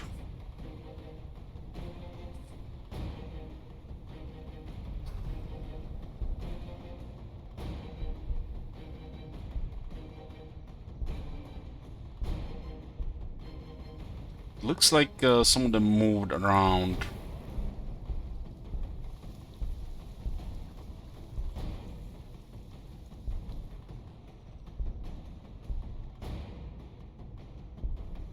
So how much we have now here? 4 armor, 4 in health. It should be able to survive one attack if it's out of position.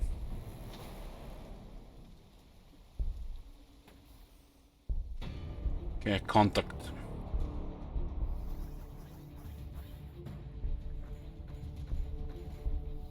Exploring until we see the city here. Newly built.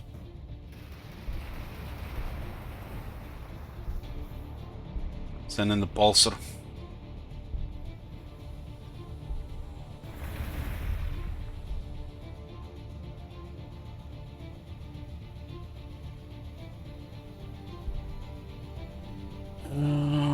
Starting to lose some energy, huh?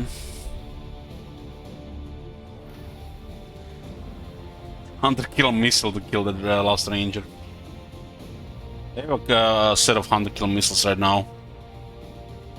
So there's one unit will take damage.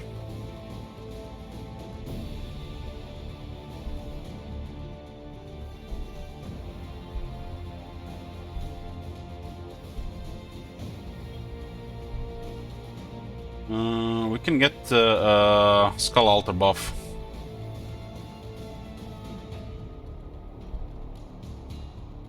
I think it's 10 armor and common netting. And it still takes as much damage on level 5. What? They have 2 damage artifacts. This map has rolled 5 damage artifacts and a Siren Caster. 2 Siren Casters. Yeah, devs, good job. Good job with a variety of artifacts. I hate when I see this shit here, man. I wish just you can disable these artifacts. This is on the very lowest setting as well. So stupid.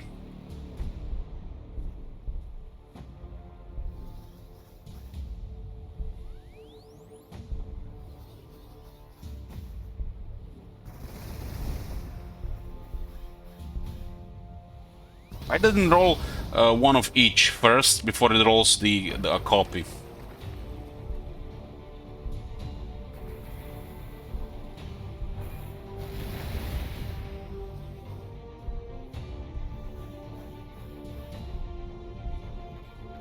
There's quite a bit of terrain here.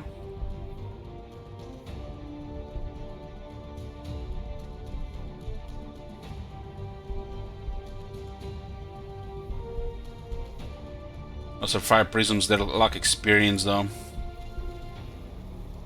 I think 1 turn or more to heal. We have 2 scorpions with the blood blessing. Is the music only strange for me? It's twitching and chat reloading.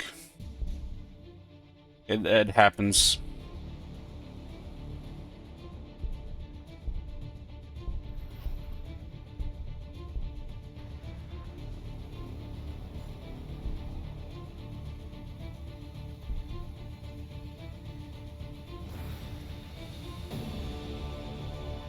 So we're just dealing with Aeldari here. I guess sending our own military there.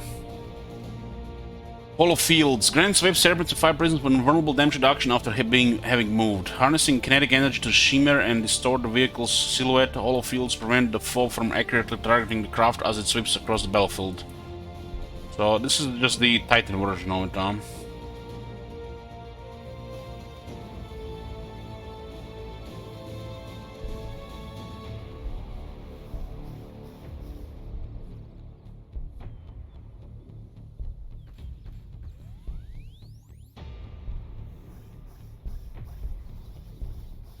This unit has taken some damage. Let's repair it.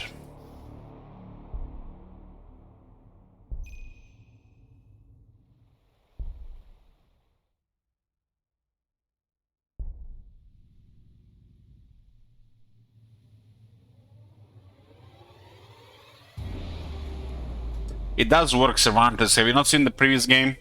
We can also check the resources if I turn on off Fog War.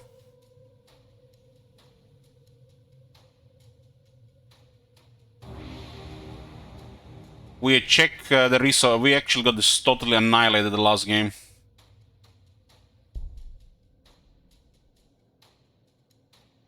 Because we were in between some serious shit. Should have seen the Space Marines and the number of devastated Saturnians they had.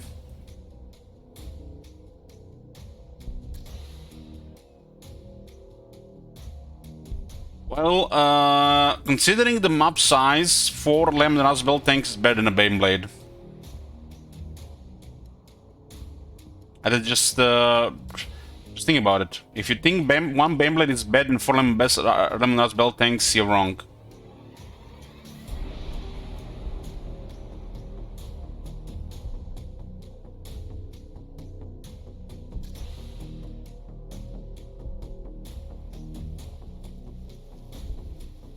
And we got into the storm surge. We're doing okay, but we got sandwiched by two factions, and in a free for all, you're just losing in a game like this.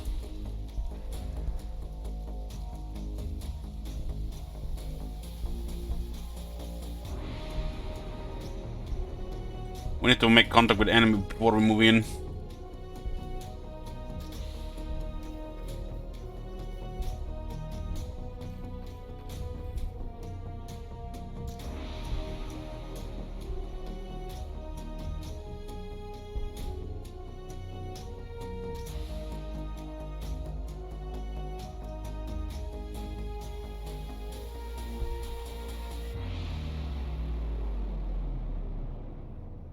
The Ghostwalk Matrix allows the Web Serpents, Fire Prisms, and War Walkers to move to cover.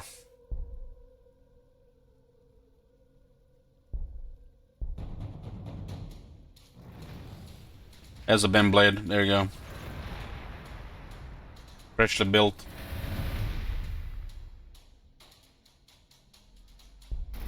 You got 2 damage artifacts.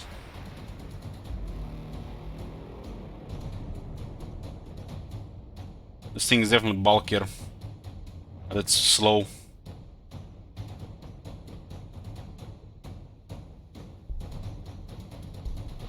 Oh, hey there. We got a Blood Blessing on the Twin Link Pulsar with 3 damage artifacts. Holy shit, that damage. It's a level 10 as well. Look at its damage. This is the most amazing damage in the game on a tank. What is the Blood Blessing? Plus 70% attacks from a Skull Shrine. Skull Altar.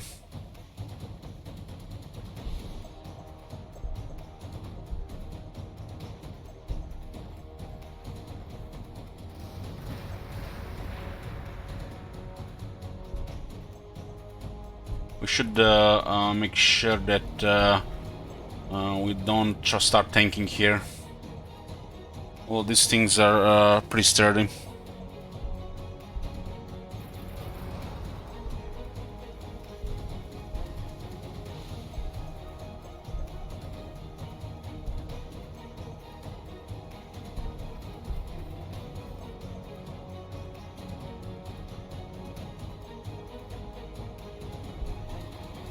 Okay, influence is getting good. We can get 2 more items on this guy.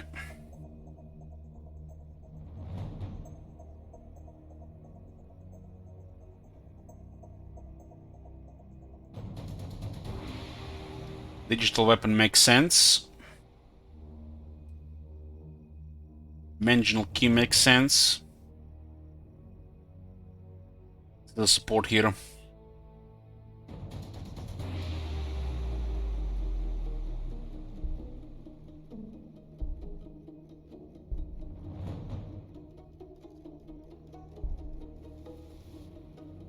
Basically, you click on the linked fire, and these tanks are gonna work basically as one.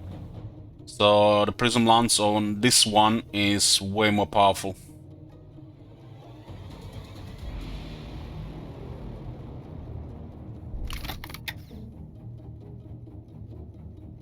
It doubles the damage and gives 2 AP.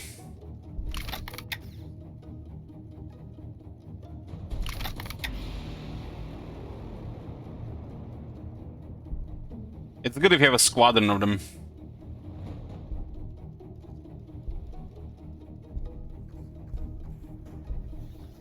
They're meant to be used in like 2+.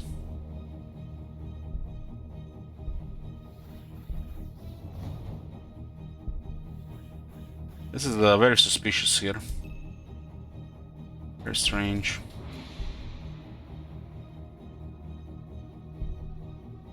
Must have encountered some remaining wildlife and they switched everything there.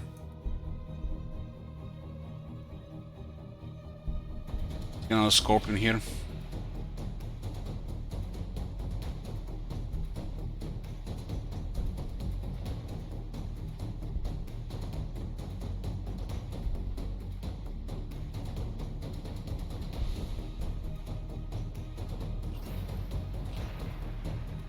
Yeah, the army's coming.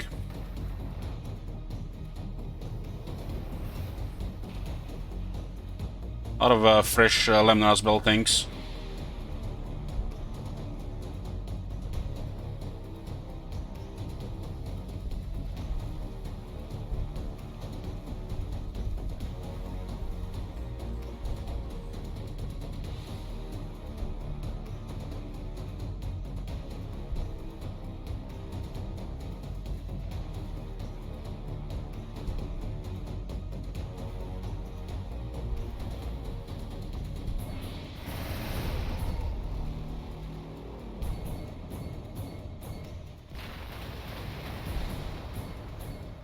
We use the vectored engines first.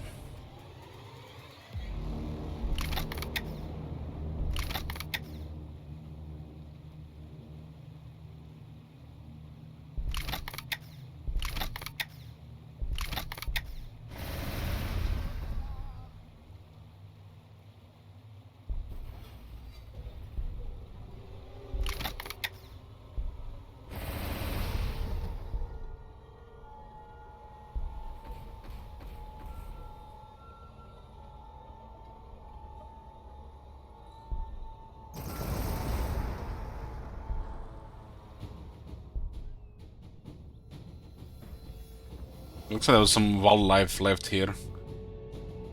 This mob had 2 siren casts and 5 damage artifacts.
And the fire prisms is going down. Schemer is also mobile to Hydras. Oh, they didn't have extra missiles.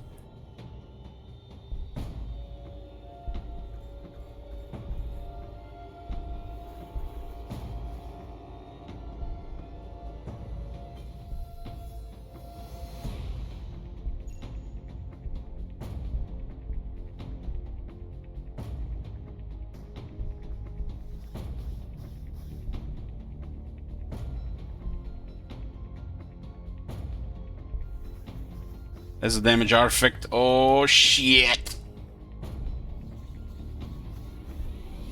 Up control for the win.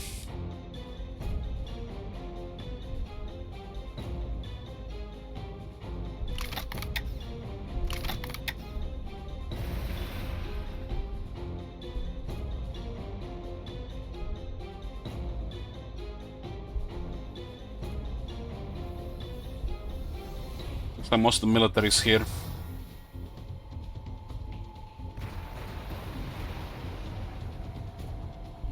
This thing is very tough inside this place.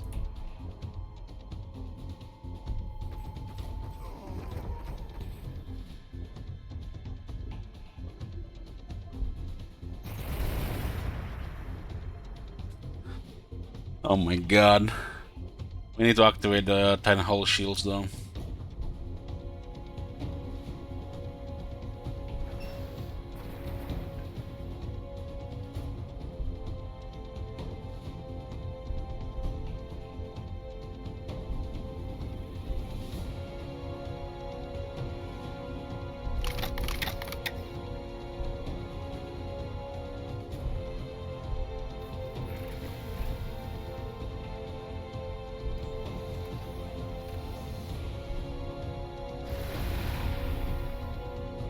The level 8, the brute shields.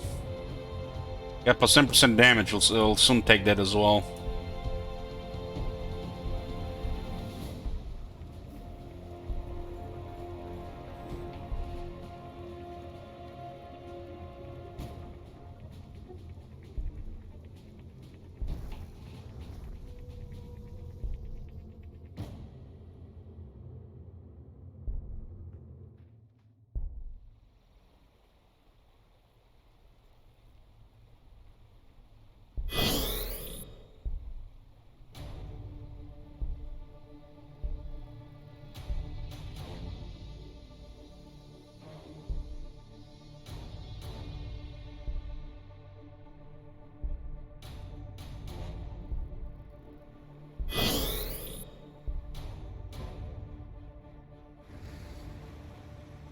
Loading Seaguard. That unit feels like it's back in 2017.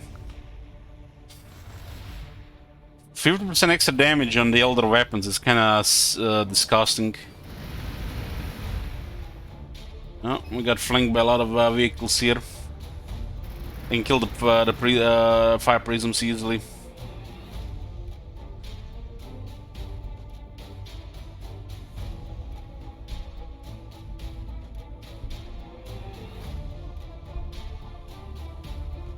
Oh my god. Have you seen that shit? Holy shit. What the hell? This unit, oh my god, what the fuck is this damage? We got extra attacks and 4 damage artifacts now.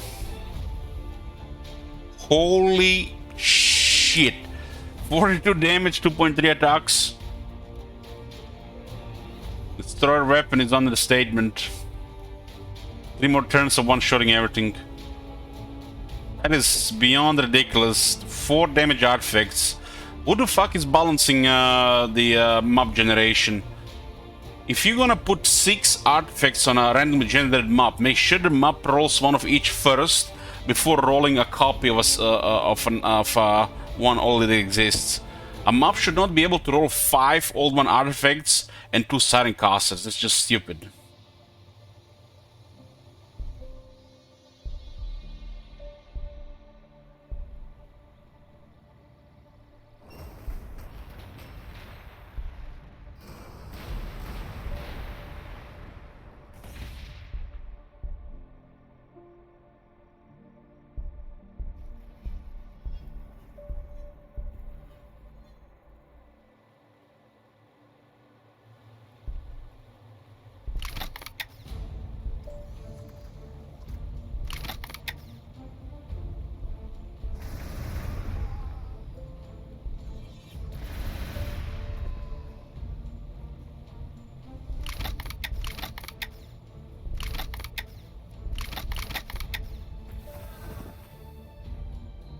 This guy's needs experience.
Buffs for the attack.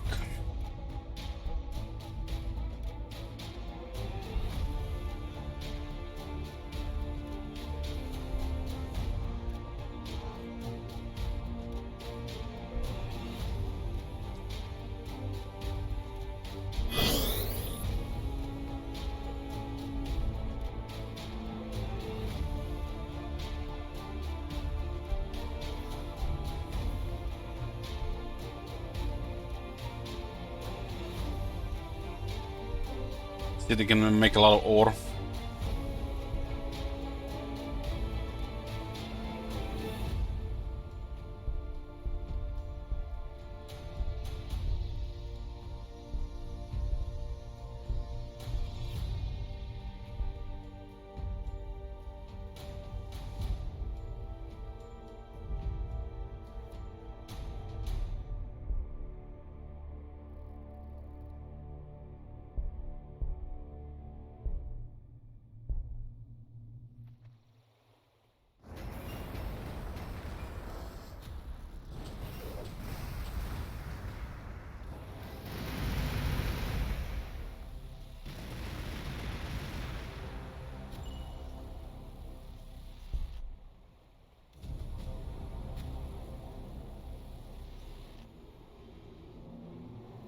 Ghostwalk Matrix. Ghost Matrix utilizes the knowledge and wisdom contained within a spirit storm to guide the vehicles on its path.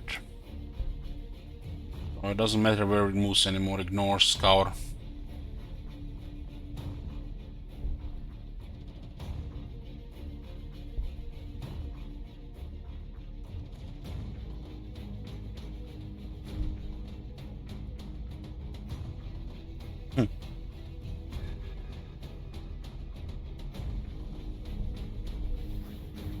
That is the last damage artifact.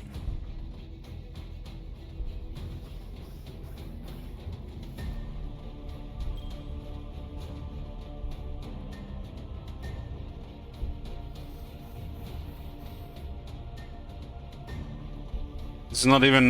This is just the twin-link pulsar firing. This is not even shuriken cannon. Look at this damage. Little destroys a Bane Blade in 3 hits.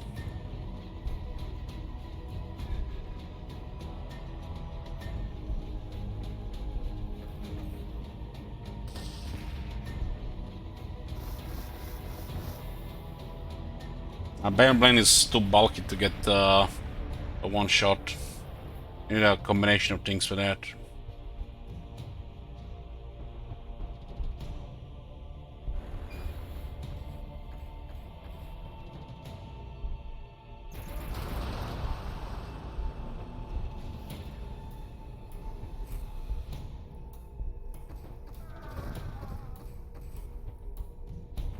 I mean, when you compare the Scorpion with the Bane Blade gets more health, it have a larger arsenal of weapons, but it's slow.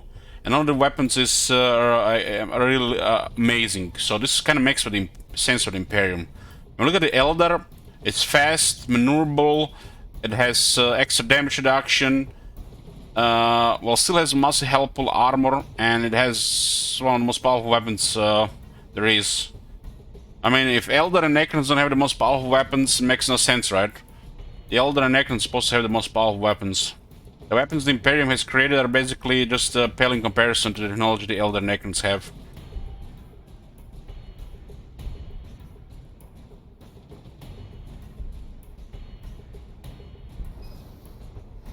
For example, the Eldar plasma weapons literally have no downside, while the Imperium plasma weapons can backfire.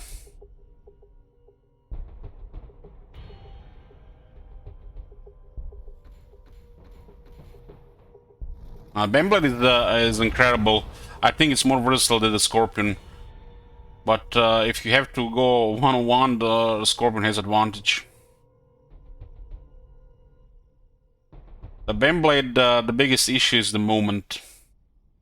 But when it gets there, it destroys everything and it can take serious damage. It is definitely tougher than the Scorpion, but Scorpion is mobile with a more powerful single-target weapon.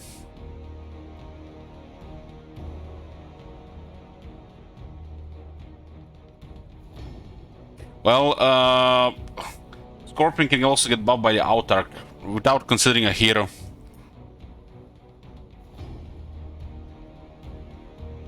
But it should, the tank commander makes Bane Blade better. Scorpion deletes everything, English Cake. It also has a shuriken cannon. And this weapon is one of the most destructive weapons in the game, probably in the whole universe, Warhammer universe. If you're not familiar with the pulsar, just, you know, think about it, something so terrifying that it should just destroy everything when it opens fire.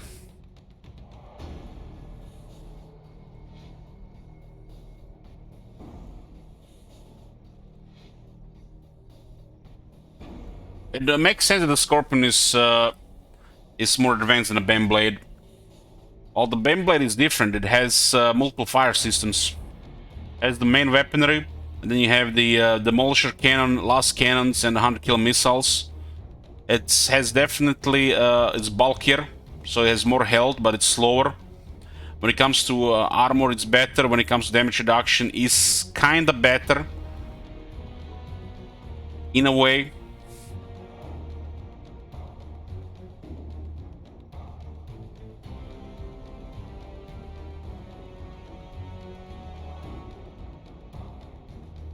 Baneblade versus Scorpion is basically thick tank versus mobile tank, but they're both super heavy. The fact the Scorpion has 4 movement and a schemer just makes the Baneblade look really bad.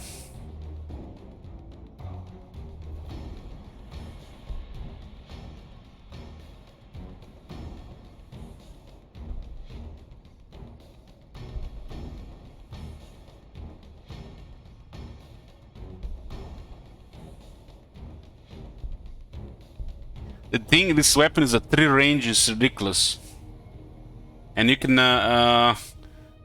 This works on what? This works on Wraith Blades and Wraith Knights. You can buff accuracy with this with Out Arc.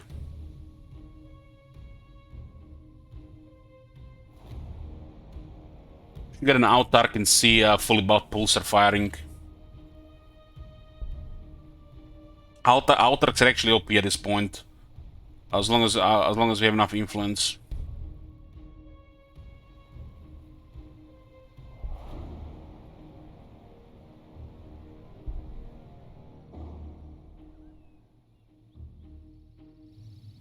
Having extra weapons and options for those weapons is one thing, but being a very mobile super vehicle, that's just terrifying. I think mobility beats extra thickness and extra weapons. So that mobility is terrifying on a Scorpion.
Keep forgetting to use vector engines when we're going close to the front.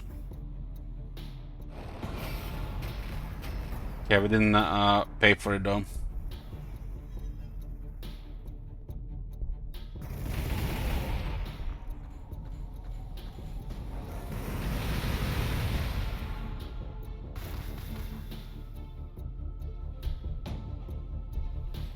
To clear the trash. Red Knight's a great at clearing trash.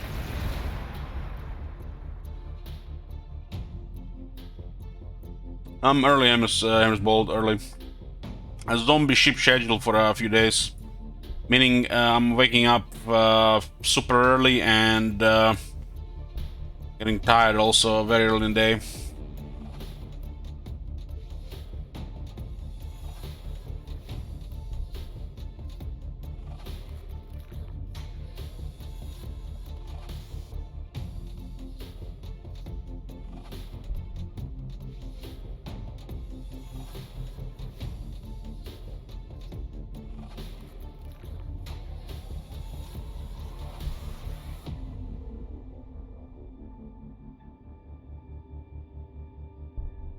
Let's check the Wave Serpent. It's 12:16 p.m. here.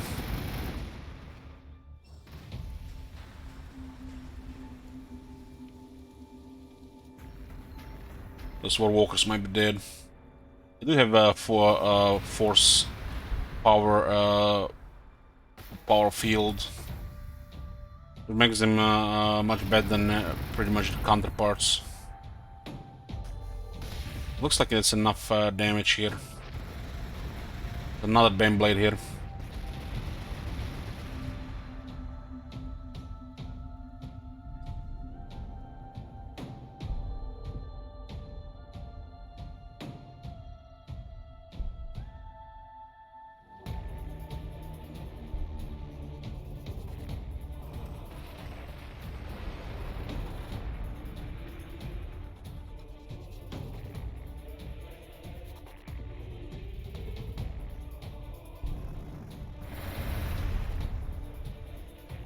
Jesus.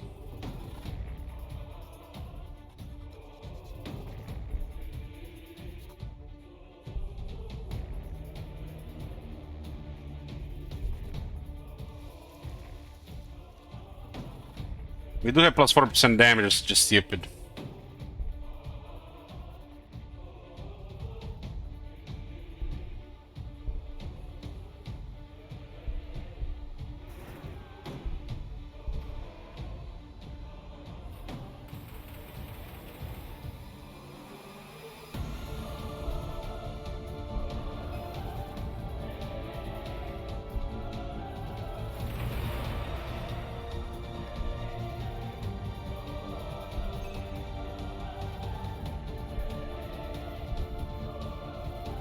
Should not engage so close to the city. We need to clear the other stuff first.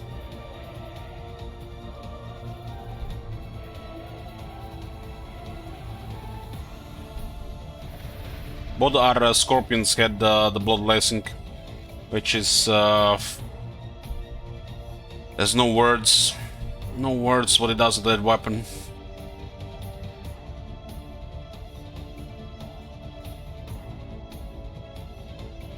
I'm going to stay inside the outpost with this Red Knight. There's another damage artifact around here. I'm looking for it.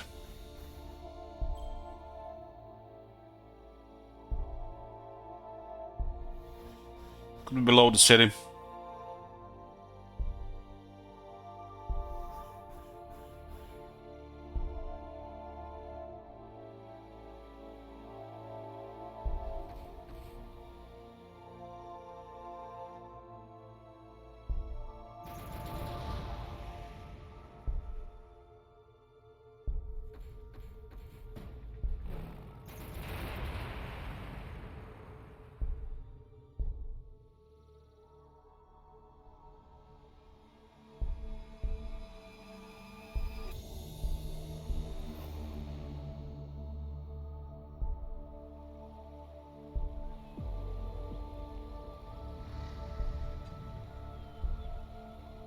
Someone needs repairs. Looks like the shit is cleared here.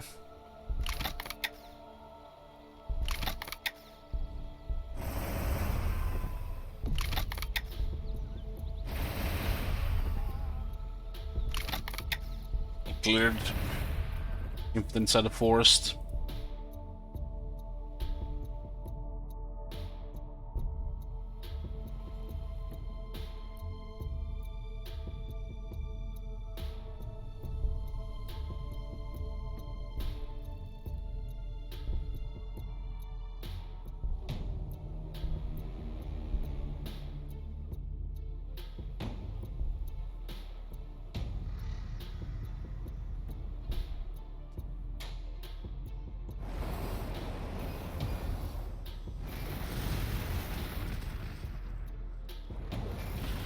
Which game are you guys talking about?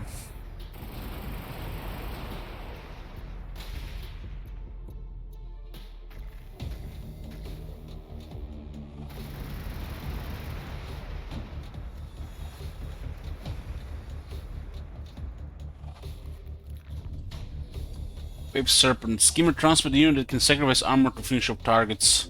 Wave Serpent is the primary transport of the Craftworlds, though its capacity to deal with dead has earned it a fell reputation among the enemies of the Aeldari. Atop its turret, it mounts a twin array of heavy weaponry that blasts priority targets, forcing the enemy to lie low as the Grav tank swoops down for its passengers to deploy.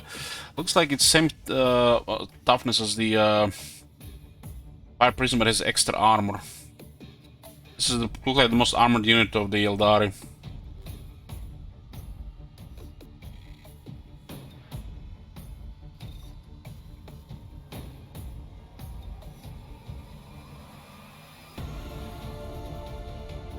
And the weapons are not bad either. It's a transport.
It's kind of in harm's way here.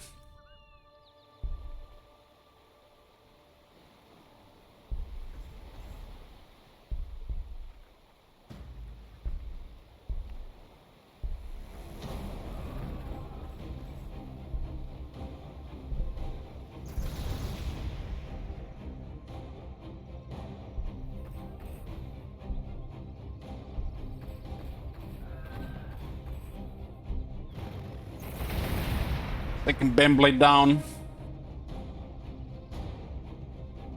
Gonna shoot the cover here.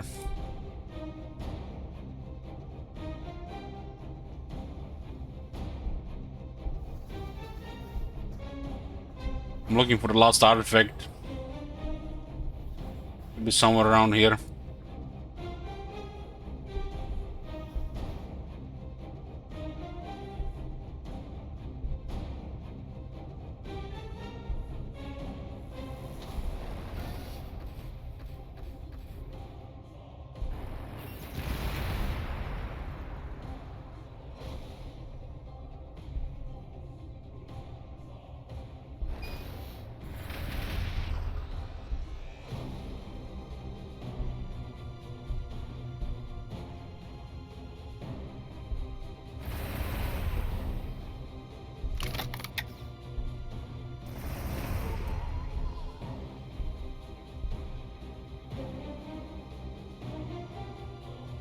You can get attack buff on the way. This also, its movement also makes stuff like this more powerful, because you can get a skull altar and get to the to use it longer.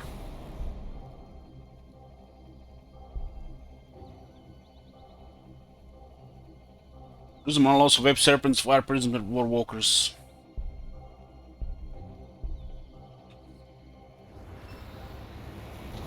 Looks like they're on retreat.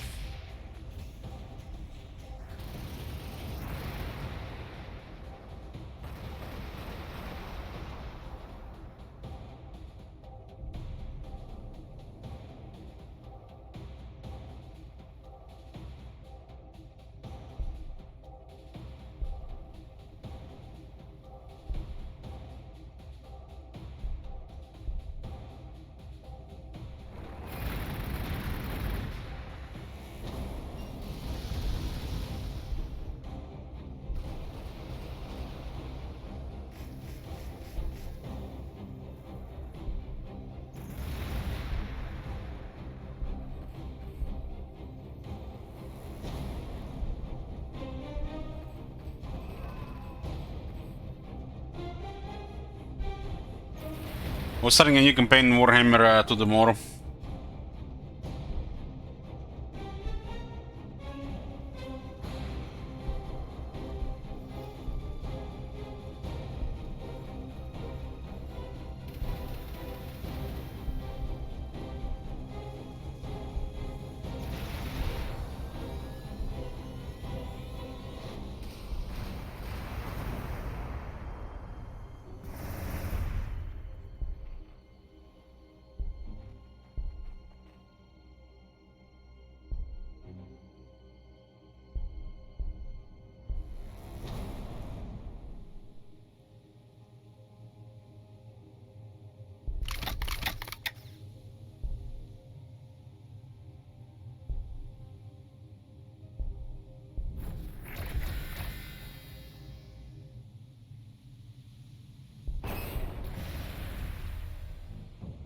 Let's get rid of these flying units.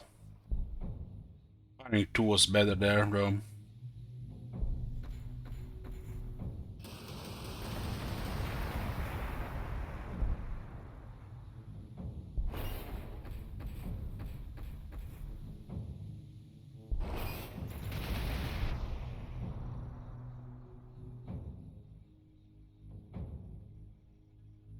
One turn of healing here before we move. I'm looking for the last artifact.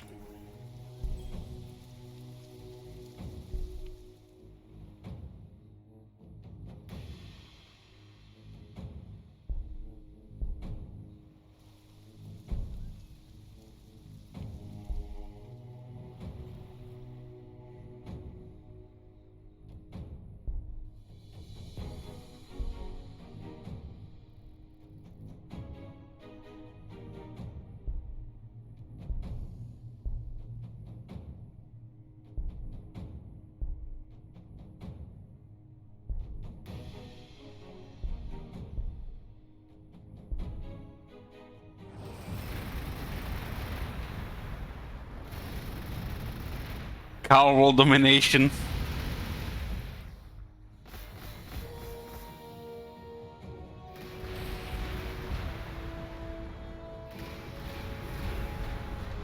God damn, Kaha.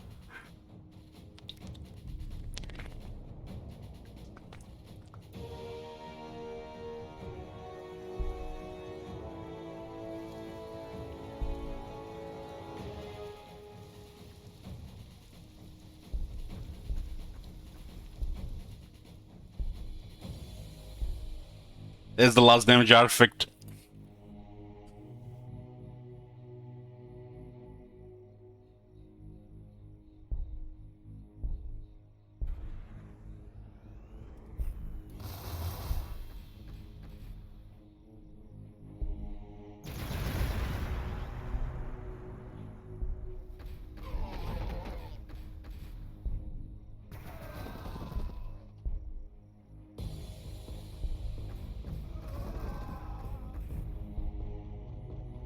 There's gonna be 5 damage artifacts. It's disgusting.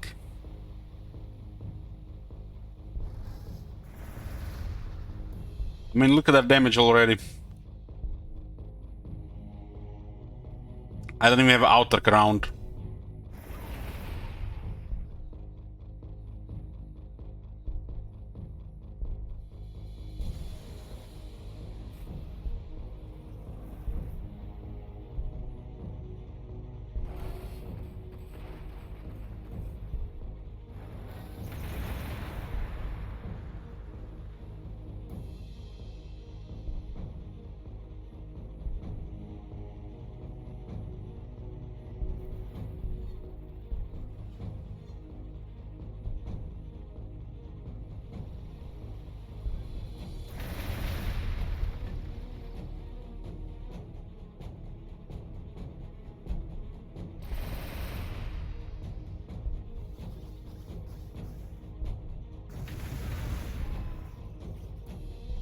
There's one left here.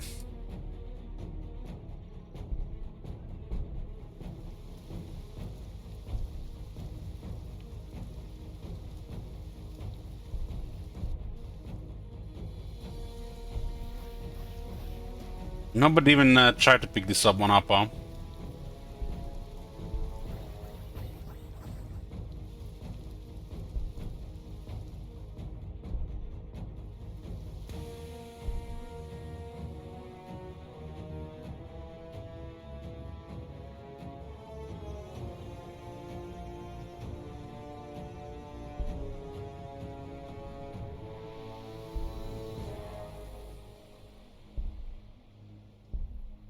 Well, put our turkey now and it's over.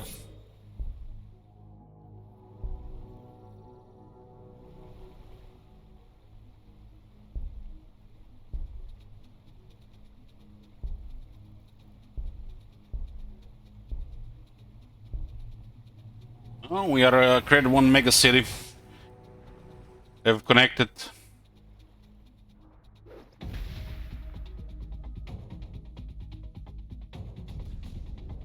Spirit stones reduce the morale loss of ape serpents, fire prisms, and war walkers. Some Aeldari vehicles incorporate large spirit stones with a captive animus that can control the vehicle should it be disabled.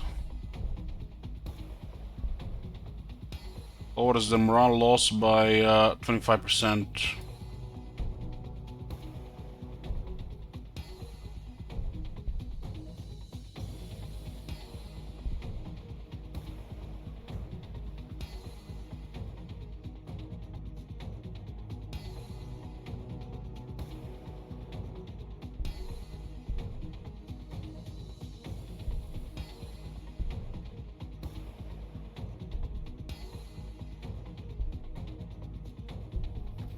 I guess a level 10.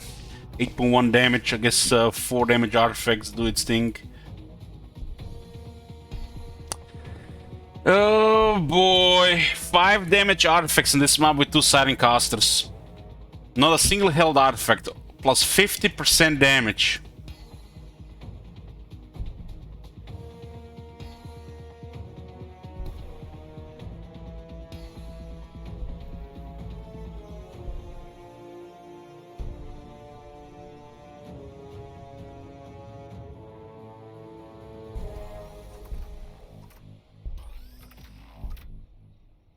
Why am I even charging weapons?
Let's need one of the pair with this one when we can move into the city. Well, they started building bane blades towards the end. Pretty much only bane blades.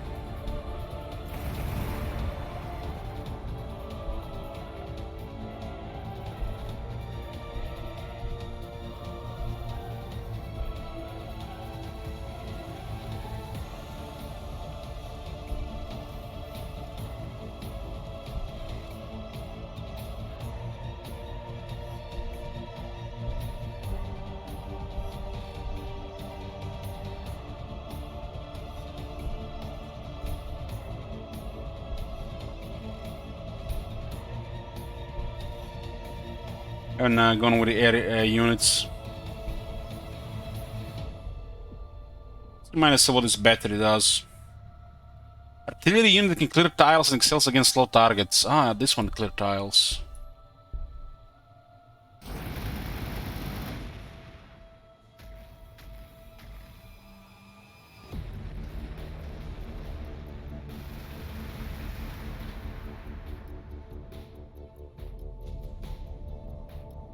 Aeldari artillery glides forward upon broader ground platforms. Each gun's generates timing low as it obliterates the Craftworld's enemies. Unlike the crude solid explosives hurled by the ordnance of lesser races, these elegant weapons of death cast forth clouds of monofilament strands, wave of sonic fury, and roiling blasts of carefully contained warp energy. Shadow Weaver. It's a barrage blast weapon at 3 range.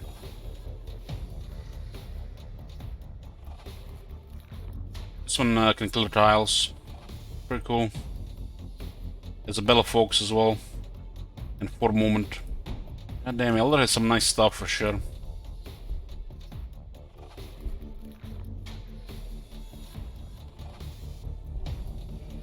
Getting blocked here.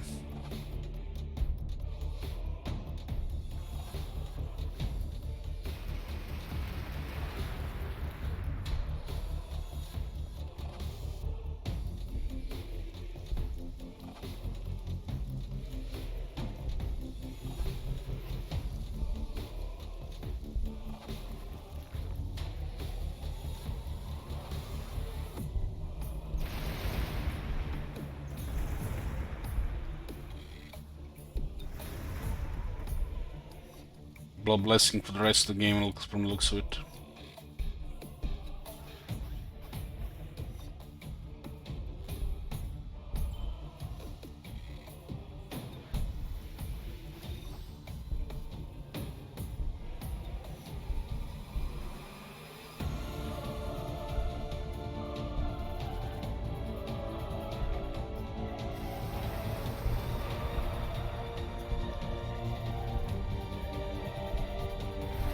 I think the outer could do some ridiculous damage. No doubt.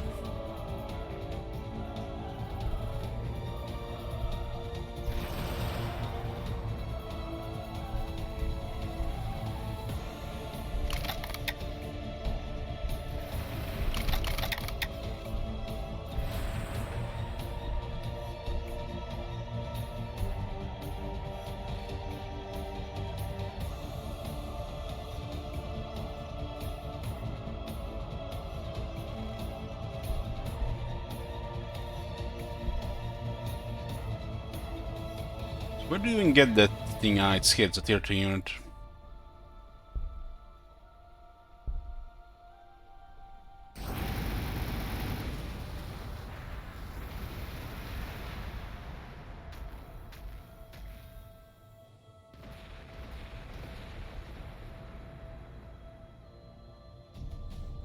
Spirits on recover from Gladius proved to be that of an ancient bone singer, lost here millennia past. With their insane insights into the planet's structure and resource, were able to greatly increase our production.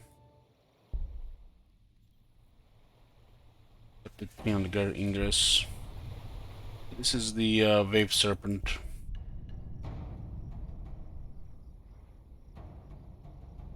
For cargo.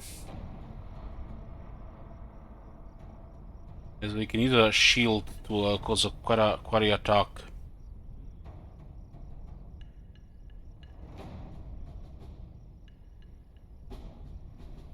Damn, the Wave Serpent is solid. When with the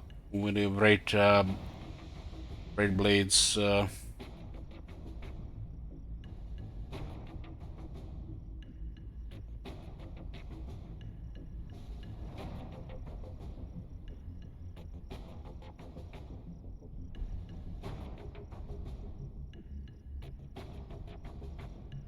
this is the best armored unit inspection. There's the Autark. Just like these crazy outputs. The one that buffs the damage and the accuracy.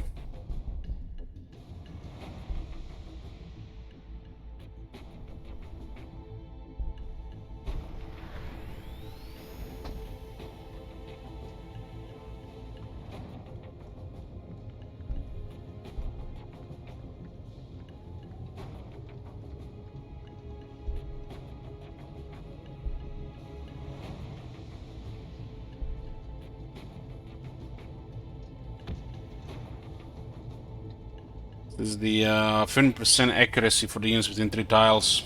Oh my god. Have you seen that shit? And when he kills, it buffs What the hell?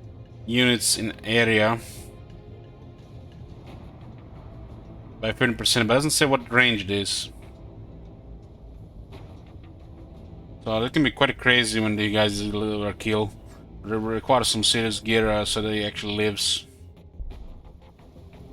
Eric's, no.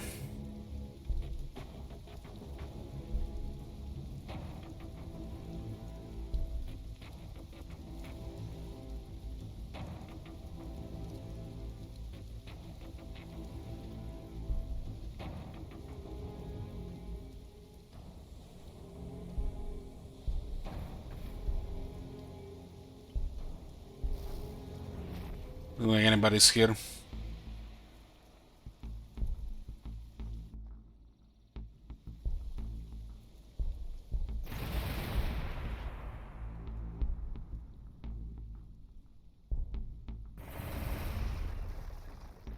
So, what the hell was the capital, though? We decided already. I don't know. The city seemed quite large.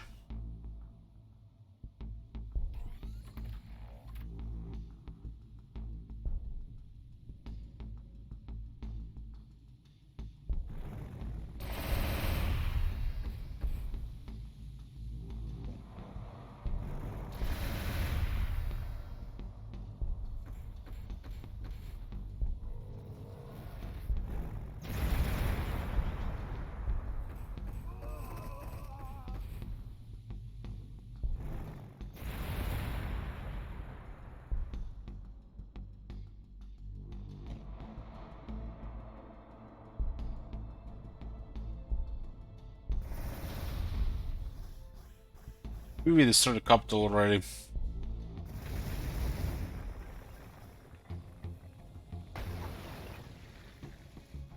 Strange population, these cities, honestly. Maybe the capital is here, but doesn't look like large enough.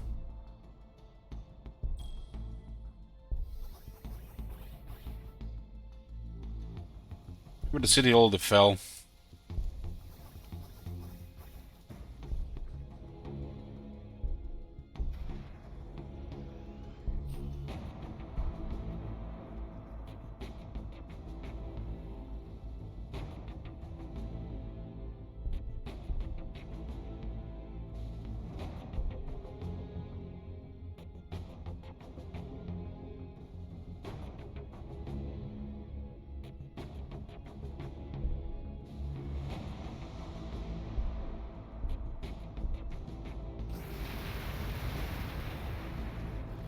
Shining Spears.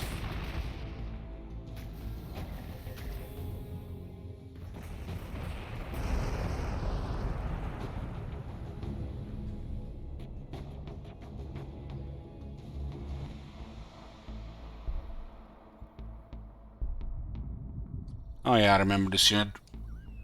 It's pretty cool for the early game.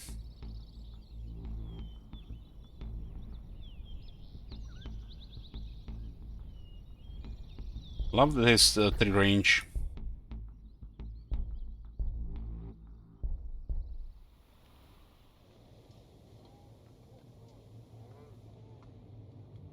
Don't not reach the front. Our Terrorcan is not even gonna build this game.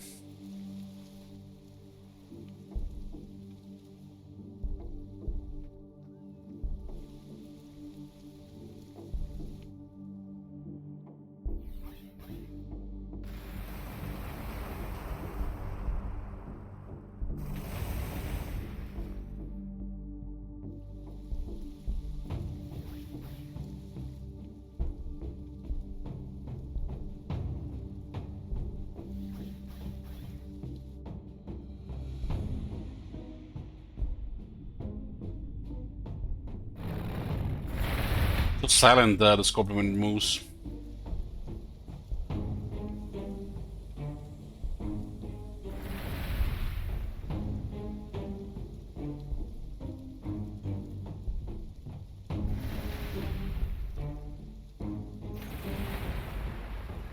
The Red Knights were better than I remember.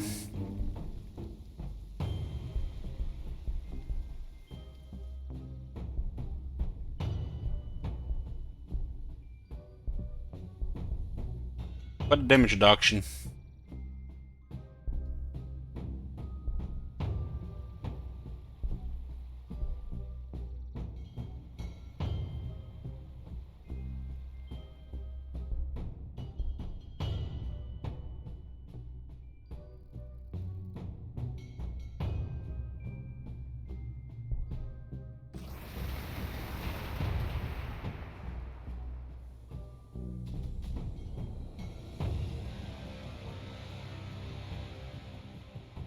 Time immemorial, we have mounted our spirit stones in simple casings, trusting to the skill of their owners to preserve them. Yet the ancient web structure we have encountered on Gladius Prime demonstrated that a complex shielding can be built into any red bone casing, allowing us to snatch a great number of our dead warriors from the maw of she who waits. I think my number one desire for this game is, after seeing a couple of last updates, they include the AI bit, the order of attacks, and just the logic when they move.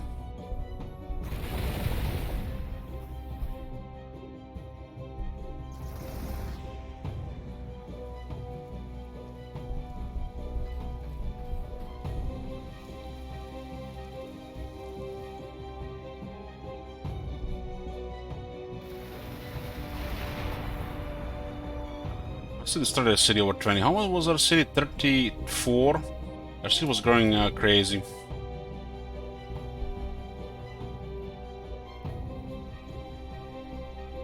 I'm turning into a mega city.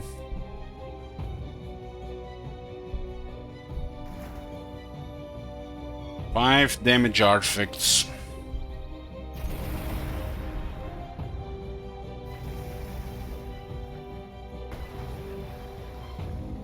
Victory. I thought they could stand against the arts of war perfected over 60 million years, against those who have given their lives and minds to becoming the perfect static representation of the warrior in all its forms. Perhaps from this they will learn. You can see the spikes of resources. See the spikes?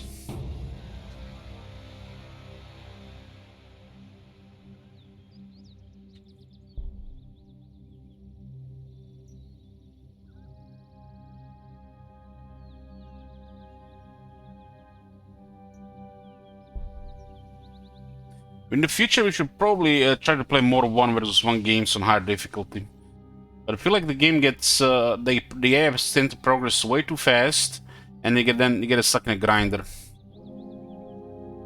Ideally, if the game was a little bit more out there, multiplayer probably would have fixed this issue. You can see those spikes here at the start of the game. But I've noticed since that one guy was improving the AI, it looks like they totally stopped doing anything regarding the how the AI does. The AI just got worse over time.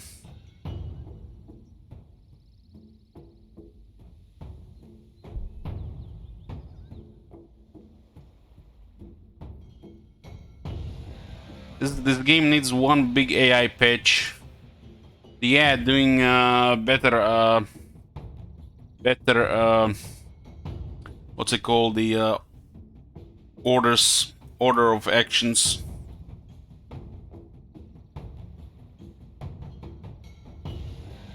Because I feel like the moment you increase difficulty, one aspect of the game disappears, and when you play in a free-for-all, like half of the aspects disappear. And as you increase difficulty, you need to turtle more. And literally go for the best units that don't die.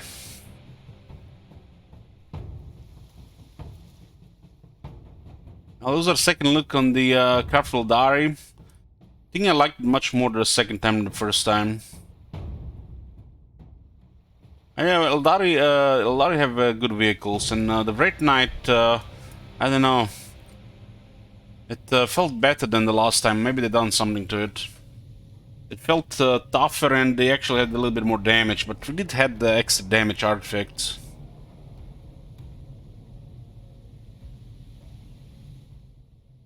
Red Knight initially had some issues with weapons, I think.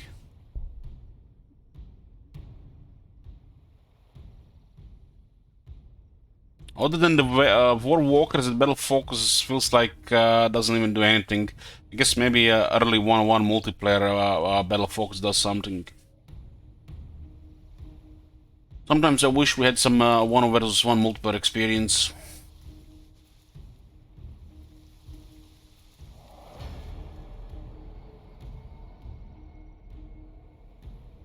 Did you get out Arcane? Not in this game. 7 turns.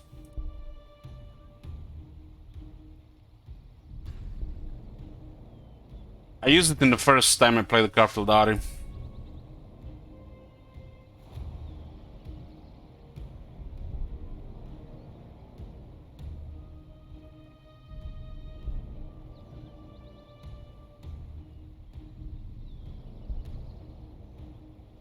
This game has always missed 2 things, voiceovers on the units, and some better AI. Outer of King is a demon. I remember.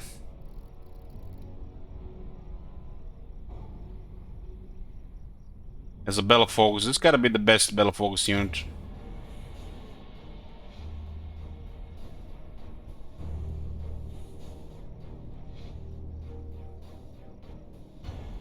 Can equip items, but doesn't have skills like a hero.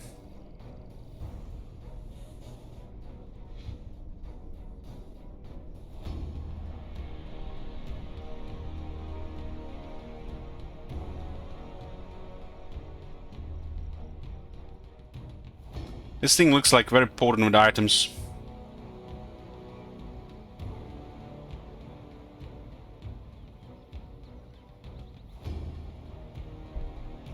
Now, how early can you get this Avatar of Cain?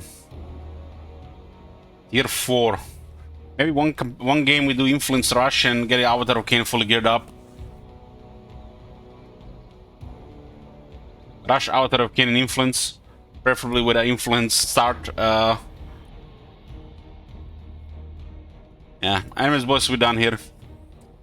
We're gonna go keep watching some expands, and tomorrow we'll be starting a new campaign in Warhammer 2.